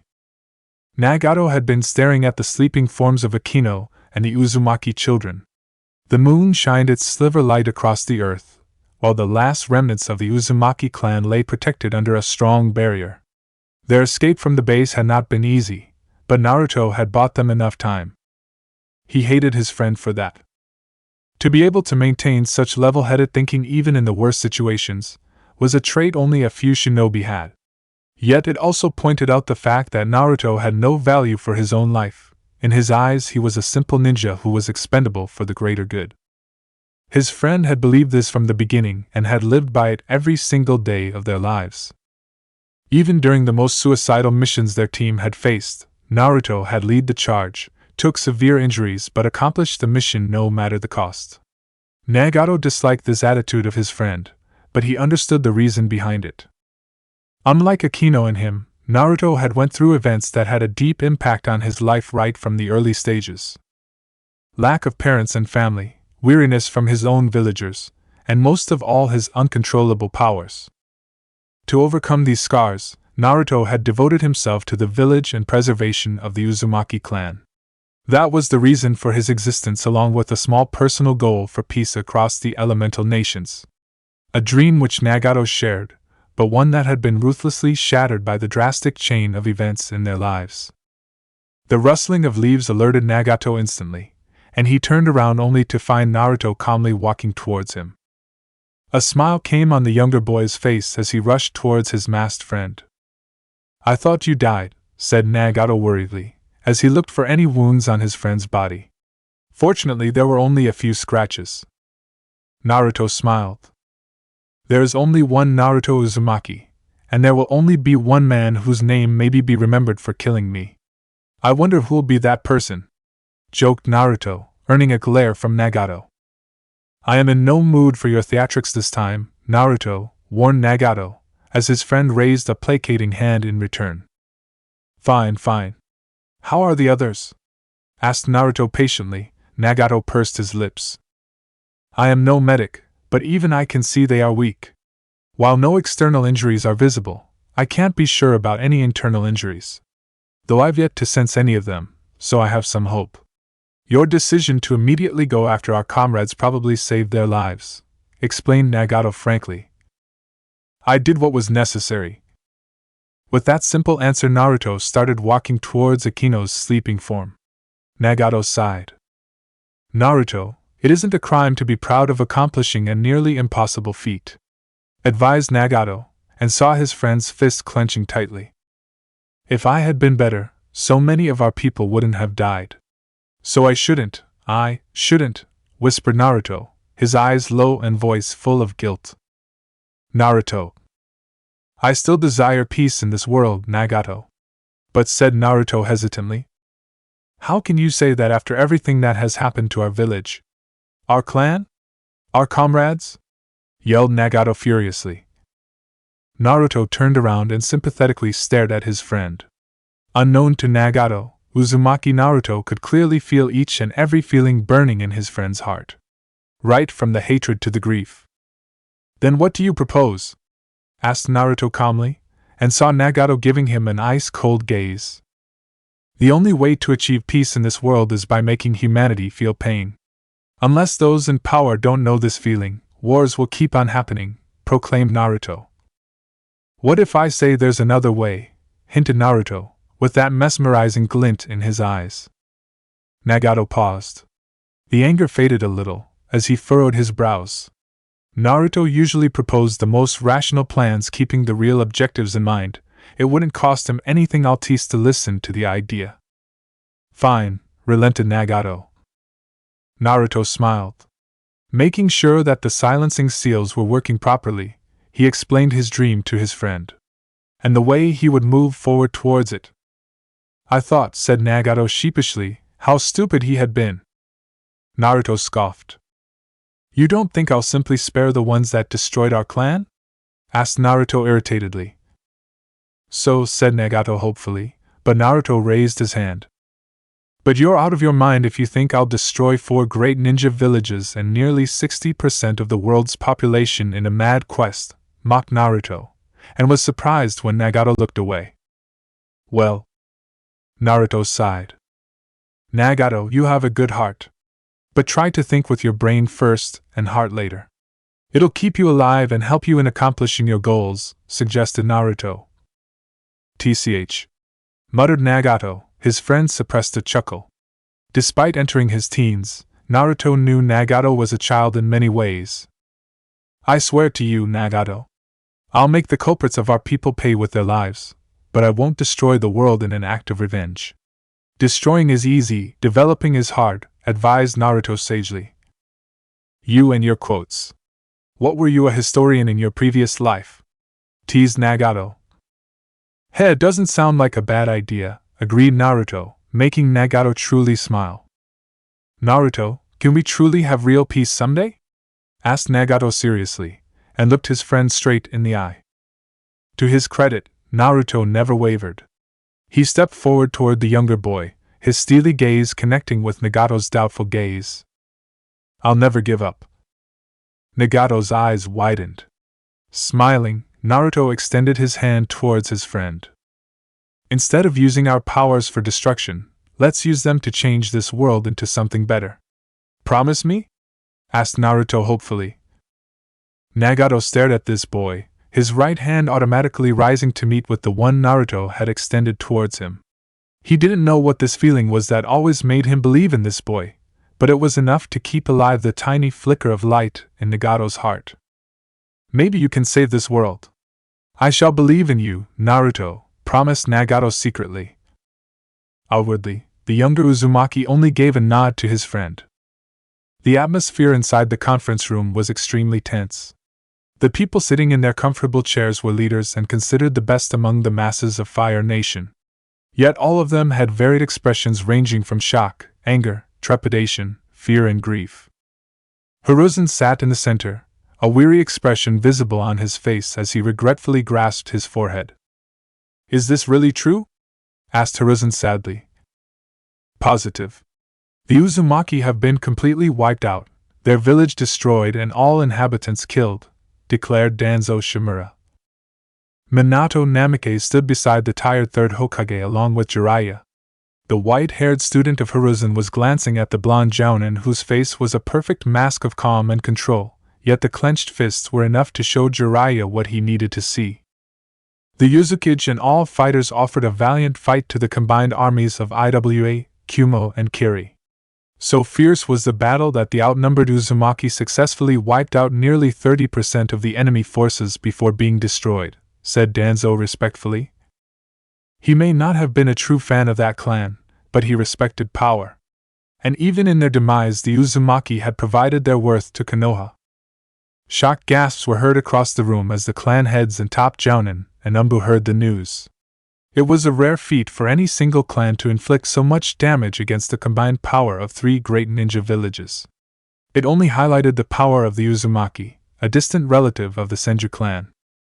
Speaking of which, Tsunade Senju closed her eyes in grief. She may not have shared close bonds with her distant relatives, but they were still family. Were there any survivors, Danzo-sama? Maybe a few could have escaped while the fighters bought them time, said Minato hopefully. You're right. A few did manage to run towards our borders, but were eventually hunted down and killed. It not only highlights our utter failure in protecting our allies but also points out how vulnerable our own borders are. And the threat that looms over our great village, proclaimed Danzo. My son! Many of the clan heads gasped in shock on hearing Kushina's trembling voice. As far as they were told, the redhead's first child had died on birth. Apparently, that had not been the case. Their eyes shifted towards Hiruzen, who sighed. Danzo gave him a stern yet prodding look. The child was a boy. Konoha had always followed a secret treaty with Yuzu known only to the respective kages of each village. In exchange for resources and support, Yuzu would continue to provide a shinobi who can be the Kyuubi's Jinchuriki along with new weapons. However, if the female Uzumaki were to ever conceive a male child, then he was to be immediately handed back to Yuzu, informed Hiruzen. A logical way of thinking. A male Uzumaki growing up in Konoha could have easily recreated the clan over the decades, suggested Shibi Aburame. And render Yuzu's importance to us quite bleak, pointed Hayashi Hyuga. If a girl was born to the Uzumaki of Konoha, then too our village would gain a partial Uzumaki clan. However, the descendants of such a child would not be as strong as a true Uzumaki because of the strong genes that can only be passed down through a male. Tsunade is a descendant of Mito, yet her healing powers and longevity pale in comparison to her grandmother. Not to mention the sealing arts that were the true power of that clan, explained Shikaku Nara tactfully. And you allowed this to happen, Hiruzen? Asked Danzo bitterly, receiving a sharp glare from the third Hokage. That's Hokage-sama to you, Danzo. Don't forget your place, reminded Hiruzen. His tone was calm yet the message was clear. Hi, replied Danzo crisply, though a battle of eyes was continuously fought between the 2 students of Tobirama Senju. It was an honorable treaty which both Hashirama-sama and Tobirama-sama respected. I followed the same principles laid by our great founders, replied Hiruzen calmly. Despite the benefits the Uzumaki could have brought to our village? Asked Danzo contritely. Before the small conflict could escalate further, Minato stepped forward. His ice-cold gaze glaring down at Danzo. Danzo-sama, while I understand your views to some extent, you don't have any right to question the Hokage. And nor do you have any right to speak of my son as a mere tool. I won't allow that, warned Minato. Many stared at the blonde jounin in shock. There were barely a handful of people in the village who could stand up to Danzo Shimura, much less obstruct the man from speaking his thoughts. It would have been the case with any other shinobi, but Minato was one of the rising stars of Konoha and was said to be the Nidame's successor. So when he spoke, people listened. Danzo subtly saw the clan heads, Jiraiya, Tsunade and many others secretly agreeing with the blonde jounin. I see. It was an inappropriate of me and I apologize, said Danzo curtly. Hiruzen instantly narrowed his eyes on seeing the sudden change in his friend's behavior. This was not good. Danzo rarely apologized to anyone, and when he did there would always be some agenda behind it. The Hokage saw the same cautious look in Minato's eyes, and was impressed with him further. The 30-year-old was young but had an intellect that was as sharp as Danzo's. But it still presents the point that Konoha can no longer stay neutral. War is inevitable, declared Danzo. Murmuring quickly erupted into the chamber, and Hiruzen raised his hand preventing a discussing from starting outright. Danzo, we should try to avoid war. The last one had costed us so much, we even lost Tobarama-sama, pointed Hiruzen, and saw the same cold determination in his friend's eye. Don't be naive, Hokage-sama. Do you think Iwa, Kiri and Kyumo will simply stop after destroying Yuzu? No, they'll unite and attack us.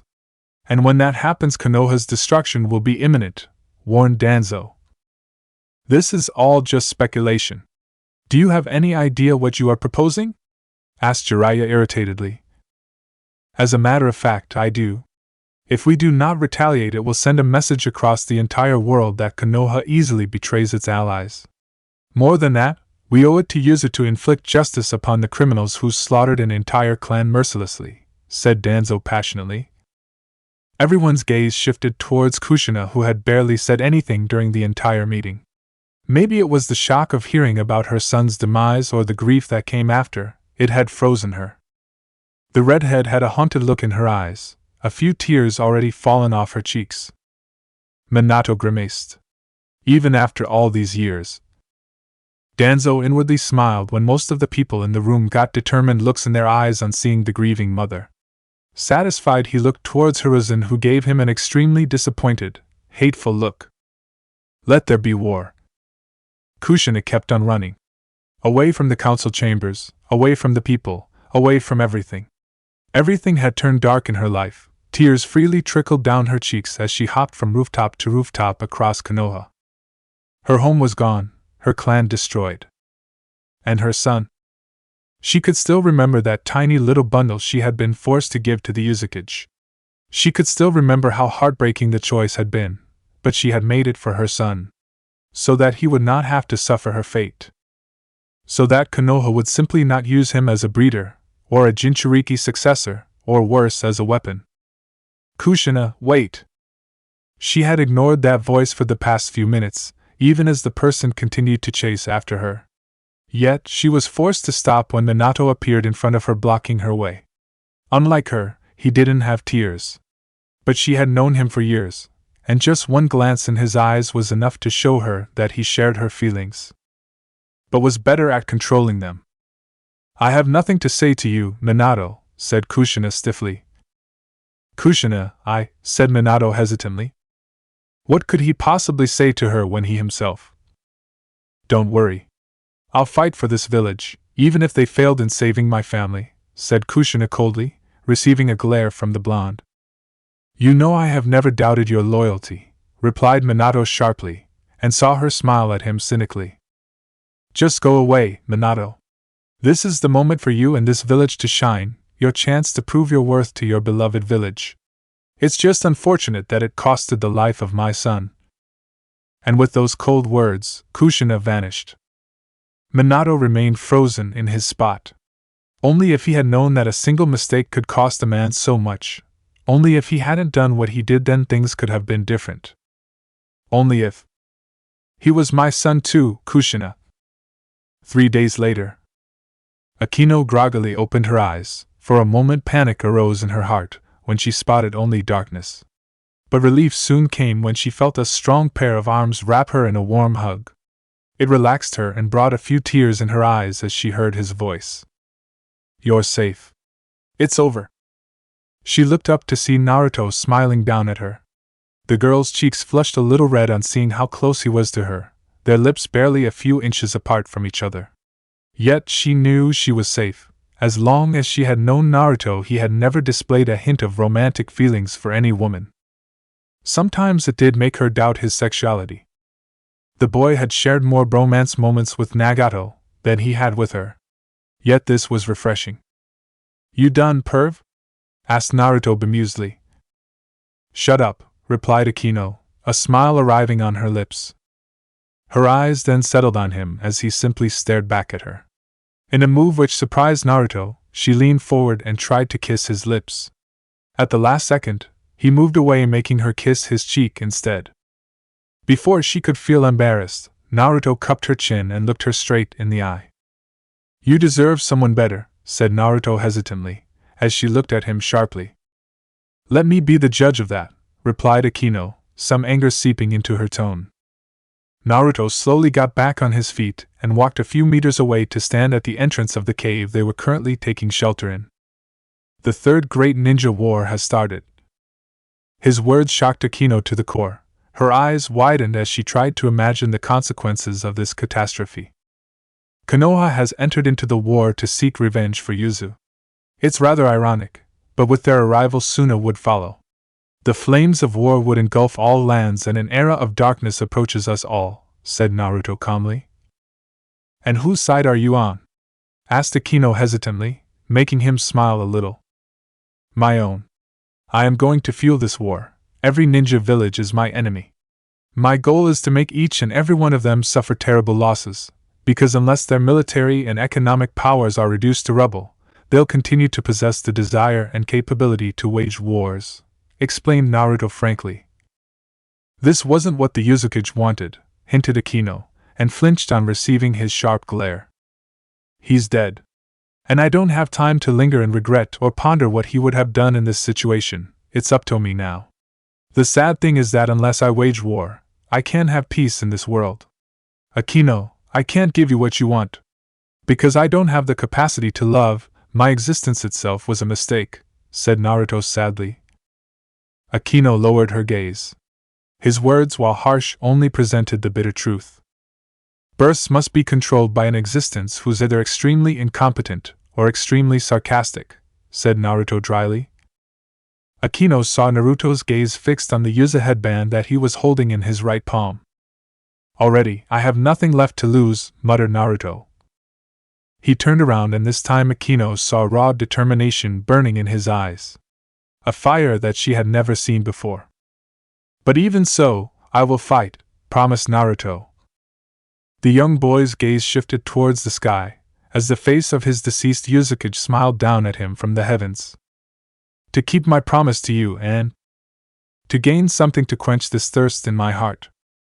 Is that a good friend, or a strong enemy? Ninja World, will you fill that role? Chapter 5, Uzumaki Naruto. Akino and Nagato stood beside their best friend and the de facto leader of their small clan. They patiently waited while Naruto keenly studied the map placed in front of him. The dim fire that they had created in the dark cave being the only source of light. The curious young children lay peacefully in another area, happily chatting with each other, trusting their last three guardians with their lives. It had been 3 weeks since the start of the Third Great Ninja War. Akino and the captured children had slowly recovered back to full health, while Naruto and Nagato had conducted small raids across nearby villages and gathered necessary resources to sustain the survival of their family. The stolen goods and resources had been deliberately kept low in amount in order to avoid getting under Konoha's radar. Naruto had explained that these minor raids would not only help them in their survival, while also increasing the paranoia of the people of Fire Nation. Nobody ever suspected that the survivors of an extinct clan were the ones doing these mischiefs. Instead, the blame was being firmly laid on Kumo, or in some cases Iwa. The two Chunin had to admit, Naruto had a devious mind when it came to war. It was as if the boy was born to destroy. And judging from the cynical/borderline evil grin visible on Naruto's lips made them a little nervous. Leave it to the Nara to do something like this, commented Naruto. What do you mean? Asked Akino, a frown visible on the silver-haired girl's face. Konoha is taking its time to step into this war. Rather than directly attack Iwa, Kiri and Kumo, they are organizing their armies. No matter how strong they cannot possibly hope to take on 3 major villages all alone. If my guess is correct, they must have already sent a delegation to Suna, explained Naruto. But what would Suna gain from allying with Konoha? They are at best cordial to each other, suggested Nagato, but his friend simply smiled. No major village can avoid this war. Suna is right beside Iwa, and is the weakest among the big 5. That Tsuchikage alone could wipe out more than half of Suna's shinobi on his own. While Suna has a strong ninja in the form of the Sandaime Kazekage, he is just one man. Fear and anxiety are common in war, and the Kazekage would rather ally himself with a pacifist and stable Hiruzen Sarutobi rather than face this world war alone, explained Naruto with a smile. That does make sense, said Akino in a surprised voice. We can't allow that to happen. Neither can we afford Suna to stay neutral. If even one of the major villages remained strong after this war, then our entire cause would have failed, warned Nagato, getting a nod from his friends. Correct, Nagato. That is precisely why we will destroy this budding alliance, declared Naruto, a cold look visible in his eyes. How? Asked his friends in unison, making Naruto raise 3 fingers. He spent the next few minutes explaining the mission to his friends, and by the time he was finished, both of them were staring at him with a mix of awe and shock. Is there a problem? Asked Naruto quietly. No. It's just, said Akino hesitantly, and flinched when Naruto's gaze bore down on her. We are an assassination squad. The 3 of us are the closest Ambus Yuza ever had. Most of all, have you forgotten how every one of these villages played a part in destroying our village and our clan? Asked Naruto harshly. He's right. There is no room for sympathy. We must remain focused on the real objective, which is peace, insisted Nagato fiercely. Akino nodded. Nagato, I want you to stay here and protect these children. I can't afford another mistake, and I know you can do it, said Naruto seriously. Akino smirked. The way Naruto had worded his will had left very little room for Nagato to protest. Yet the boy did that regardless. Don't tell me you plan to do this solo? Asked Nagato incredulously. Naruto shook his head. Akino will be my partner for this operation. And it's just like you said, the only thing that matters is our mission, or have you changed your mind? Asked Naruto. Nagato flinched. We will be back within a week. Don't conduct any raids until then, stay here and protect our people. And most of all, start teaching them the basics of ninja arts, instructed Naruto. You want me to babysit and teach? Are you insane? Asked Nagato worriedly. Akino chuckled. Maybe. But you are the only one among the 3 of us who has the patience and talent to teach others. Start training the ones who are fit to be a ninja. For those who don't have the talent, focus on teaching them the ways to make scrolls, stocking weapons, tailoring, and medical ninjutsu. We may not have the numbers, but I won't allow these children to be weak again. When the next time they face the enemy, I want them to fight like true Uzumaki instead of crying out in fear and despair, explained Naruto harshly. They are so young, said Nagato hesitantly, as he glanced at the 10-year-old boys and girls. Akino saw a flash of regret, sadness, and guilt pass through Naruto's eyes. He hid it well enough to prevent Nagato from noticing, but she could see that he was hurting from the inside. Just like the rest of them. Only the victors are allowed to live. This world is merciless like that, said Naruto, a haunted look visible in his eyes. Naruto. The boy closed his eyes and turned away. The next time he spoke, his voice had the same iciness and determination present in them. Akino, prepare for the mission. We move in half an hour, and Nagato, in case we don't make it back, then I've left instructions for you in this scroll. Don't open it until absolutely necessary, warned Naruto, and tossed the scroll to his friend. What is in it? Asked Nagato curiously, as he observed the small black-colored object. Something which I was supposed to use if I ever got in trouble. A safety measure given by my father. Akino and Nagato went wide-eyed on hearing that. Their shocked stares were fixed on Naruto's back. All their lives their friend had pretended not knowing his father. Wordlessly, Naruto walked away after relaying that information. Clearly not willing to share any more information, and his friends reluctantly didn't pursue him on this revelation. What a fucked up family, said Nagato, with a heavy sigh. Just pray that they never meet face to face, replied Akino wearily. Why? Asked Nagato, and saw a terrified expression arriving in the silver-haired girl's eyes. It might just start another world war. Akino was currently lying idly beneath the shade of a large tree. The cool breeze hit her face, occasionally making her smile, while her eyes were fixed on the masked boy who was busy going through their mission gear. She had to admit, he had been planning this operation for quite some time. Why me? Her sudden question made him stop momentarily. He glanced at her for a second. Their gazes met, and he understood what was the true meaning behind those words. Apart from the fact that your skills are more suitable than Nagato in this task, I want you as my partner, to keep me in control, admitted Naruto, his gaze lowering a little. And why is that? Asked Akino coolly. Because you have a heart, I don't. I always tend to focus towards our ultimate goal and tend to disregard the way we achieve it. I might even not hesitate to kill innocence for this task, especially when I use my dark powers. This risk greatly increases as I don't have full control. Nagato carries a lot of hatred in his heart, and might not be determined and capable enough of stopping me. But you don't let me become a monster, Akino requested Naruto. She got back on her feet and came beside him. Placing a hand on his shoulder, she gave him a proud smile. The fact that you know this is enough proof that you will not become the monster you fear. And neither will I let you become one, promised Akino. He smiled. Thanks. Akino couldn't help but notice the fact that he had a nice smile. He may have rejected her feelings, but she could barely accept such a decision of a person who hardly even understood his own pain. So, she would wait. Instead of pushing him further, she would support him as a loyal friend and comrade. And maybe a few years later, when all of this madness was over and their dream of peace was a reality, then. Maybe. It was a slim chance. But a girl could hope. Naruto saw the silence was stretching for far too long and instantly pointed his finger towards the gear he had placed near their feet. Akino was thankful for the diversion and shifted her attention towards the Konoha Anbu uniform that lay across her feet. Where did you get this? Asked Akino in surprise. Black markets can offer you a lot of interesting things for a right price.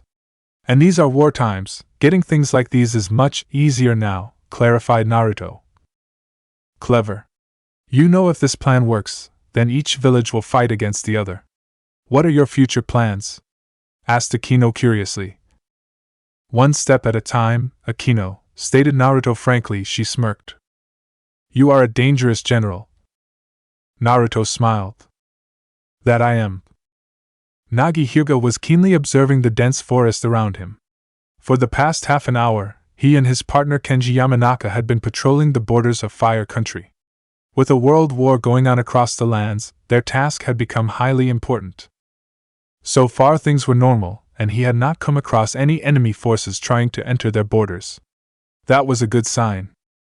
His Byakugan was watching each and every sector, and he was rudely shocked when an Anbu appeared right behind him. He yanked backwards to defend only to see that it was one of Konoha's Special Forces soldier. And he had a scroll in his hand. How did I not see him? Thought Nagi worriedly.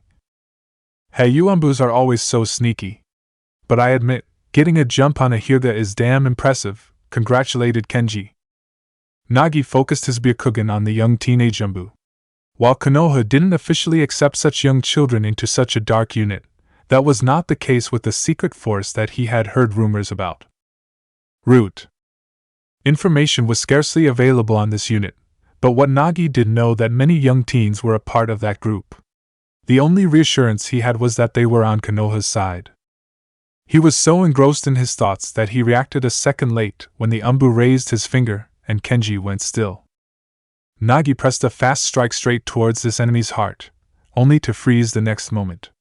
Dark chakra started surrounding the young Anbu, and Nagi trembled in fear on seeing one of the eyes of the boy turning demonic red in color. Dajuryojin, dark illusions. The fear and anxiety within Nagi's heart skyrocketed to maddening levels as he saw several Suna shinobi approaching towards Fire Nation. Combine that with Hiruzen Sarutobi's desperate voice to retaliate, brutally screaming in his head, made him angry and determined. Naruto exerted more of his will, driving the Genjutsu trapped Hyuga in his own nightmare/dream world. His Meiton allowed him the ability to sense people's emotions, and allowed him to manipulate them to a certain extent. More specifically, fear, anger, hatred, sorrow, anxiety were his weapons. Instead of invading any physical parts of a person's body, he attacked at the most vulnerable one. Psychological. Although there was a drawback to this technique. Since he could feel and manipulate those dark emotions of his enemy, he himself was experiencing them, and it took everything in his power not to kill them right away. Just as Nagi was thinking about different ways to kill Suna Ninja, while the Yamanaka was trapped in his own nightmare. Most of all, it took a lot of chakra. After a few more minutes of inner torture, the ninjas broke and knelt before Naruto. Trapped in their own nightmares, the two were nothing but puppets waiting to be used by a puppeteer. And Naruto intended to do that. Hyuga, regroup with the rest of your squad. Attack the closest Suna outpost and destroy our enemies, commanded Naruto fiercely. Yes, I will stop them from attacking our great nation, pledged Nagi. The Hyuga quickly ran away to complete his new orders. The effects of that genjutsu would barely last for 4 hours, but being this close to the border, Naruto knew the damage would have already been done. Naruto turned towards the Yamanaka, who stared back at him blankly. The Uzumaki was thankful that these ninja had been mere chunin. His techniques, while effective, lacked the power to overwhelm powerful jounin and umbus. But with time and training, Naruto intended to perfect this art. He was an assassin, after all. Relay this message back to all border patrols, instructed Naruto.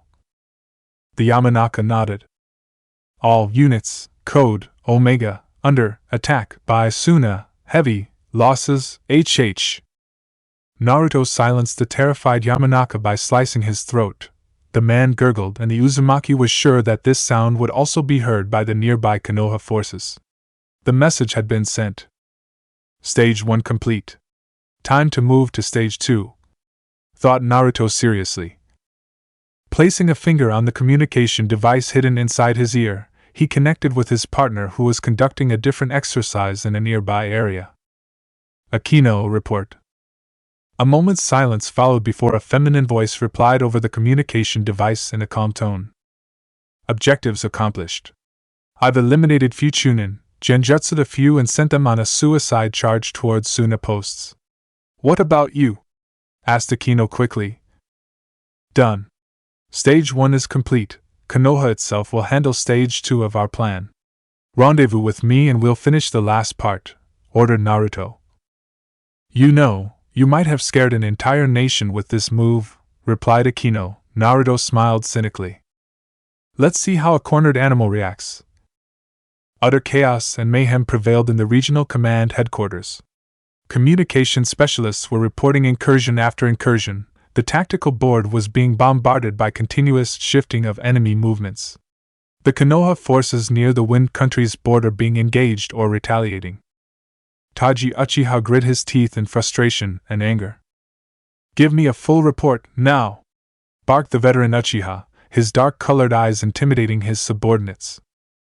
Sir, Squads 67 and 68 are eliminated. Squads 44, 48, 50 are retaliating. We are still trying to get into contact with others, replied his second-in-command, a female Yamanaka. Taji slammed his hand on the table in frustration. There can be only 2 possible scenarios. Either a large-scale invasion force is striking at multiple locations, or Suna Umbu are striking at lightning-fast speed in order to pave a way for the main invasion force, deduced Taji worriedly. What do we do, Taji-sama? Asked one of his subordinates. The gray-haired Uchiha remained silent for a few minutes, his calculative mind going through various decisions he could make. In the end, he went with the most tactfully suitable plan. Tell our squads to fall back and regroup. It's better to consolidate our assets and wait for reinforcements. If this is an invasion staged by Suna, then I highly doubt individual squads would be able to offer much resistance against a larger enemy force. Contact High Command in Konoha. Inform them about the situation immediately, instructed Taji. His subordinates quickly nodded and went to carry out his orders. The Hokage is not going to like this, thought Taji hesitantly. Taji-sama. The old Uchiha was brought of his thoughts by the alarmed response of his second-in-command. Walking towards the blonde female Yamanaka, he looked her right in the eye. What is it, Miki? Asked Taji, and saw a petrified look visible in her eyes. Our communications have been sabotaged, replied Miki hesitantly, and flinched when a murderous look arrived in the Uchiha's eyes. How the hell? We'll remedy it later. Use your mind powers to reach Konoha, barked Taji furiously. That is too far from my range. Only Inoichi-sama can communicate such long-range messages, replied Miki worriedly, making her superior even more mad. Damn it! What good are you? Gah! Forget it, contact our regional headquarters. Find out if they are in the same mess as we are, ordered Taji. Hi! As soon as the young girl went away, Taji took a deep breath to rein in his emotions. It wouldn't be good if he lost his cool in such a desperate situation. They had already been on edge ever since their village decided to participate in this world war. This sudden invasion had already sent almost all of his soldiers and even him into a panic. Taji summed all their feelings in 3 simple words. What a mess. Akino watched with abated breath as her eyes witnessed a fire of panic, fear, anger, and desperation start infecting an entire nation. She had done everything she was ordered to do, right from killing a few Chunin squads and sabotaging regional communication in the entire area.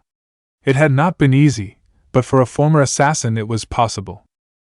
Beside her, Naruto stood peacefully on the branch of the tall tree.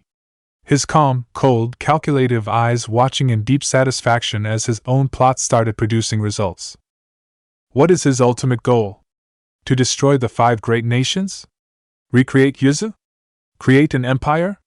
Get justice for the Uzumaki? Achieve peace through war? These were all the tip of the infinite questions that plagued Akino's mind. She would follow and support Naruto regardless of his choices and decisions, yet she just couldn't understand this shinobi. It was no secret to her that Naruto was strong, but his real power had always been his calculative mind and cunning. You see, Akino, bringing change is not that difficult in this world, you just gotta have the will to bring the change, said Naruto, his tone cynical. The ninja world will not crumble so easily to your whims, warned Akino. He smirked as his eyes observed the world before him. Something that's supposed to die and doesn't, will eventually rot away, whether it's a man or nation. Akino remained frozen in her spot as Naruto turned around. A silence followed between them, and after a few seconds she spoke. Is it over? Naruto closed his eyes and smiled. I'm just getting started. A pair of dark eyes had been observing the red-head Uzumaki. Ever since the fall of Yuzu, he had followed the boy at every moment. At first it was the desire to hunt his prey, but Konoha Shinobi soon enough took care of that. Curiosity got the best of him, and he continued his pursuit, witnessing the changes in the Uzumaki boy. Instead of cursing their dark world like a brat, the boy called Naruto had wholeheartedly adapted to the change. Naruto may be young and not much powerful today, but the man could see that the Uzumaki boy had a mind that could rival even the most veteran shinobi. The boy's ideology had finally matched with the man who was currently observing him, and witnessing the mayhem spreading across Fire Nation made him grin in satisfaction. He truly is chaos incarnate, thought the man curiously. On hearing Naruto's last declaration, and watching the boy go away along with his lackey made the man speak for the first time. Humans are so interesting.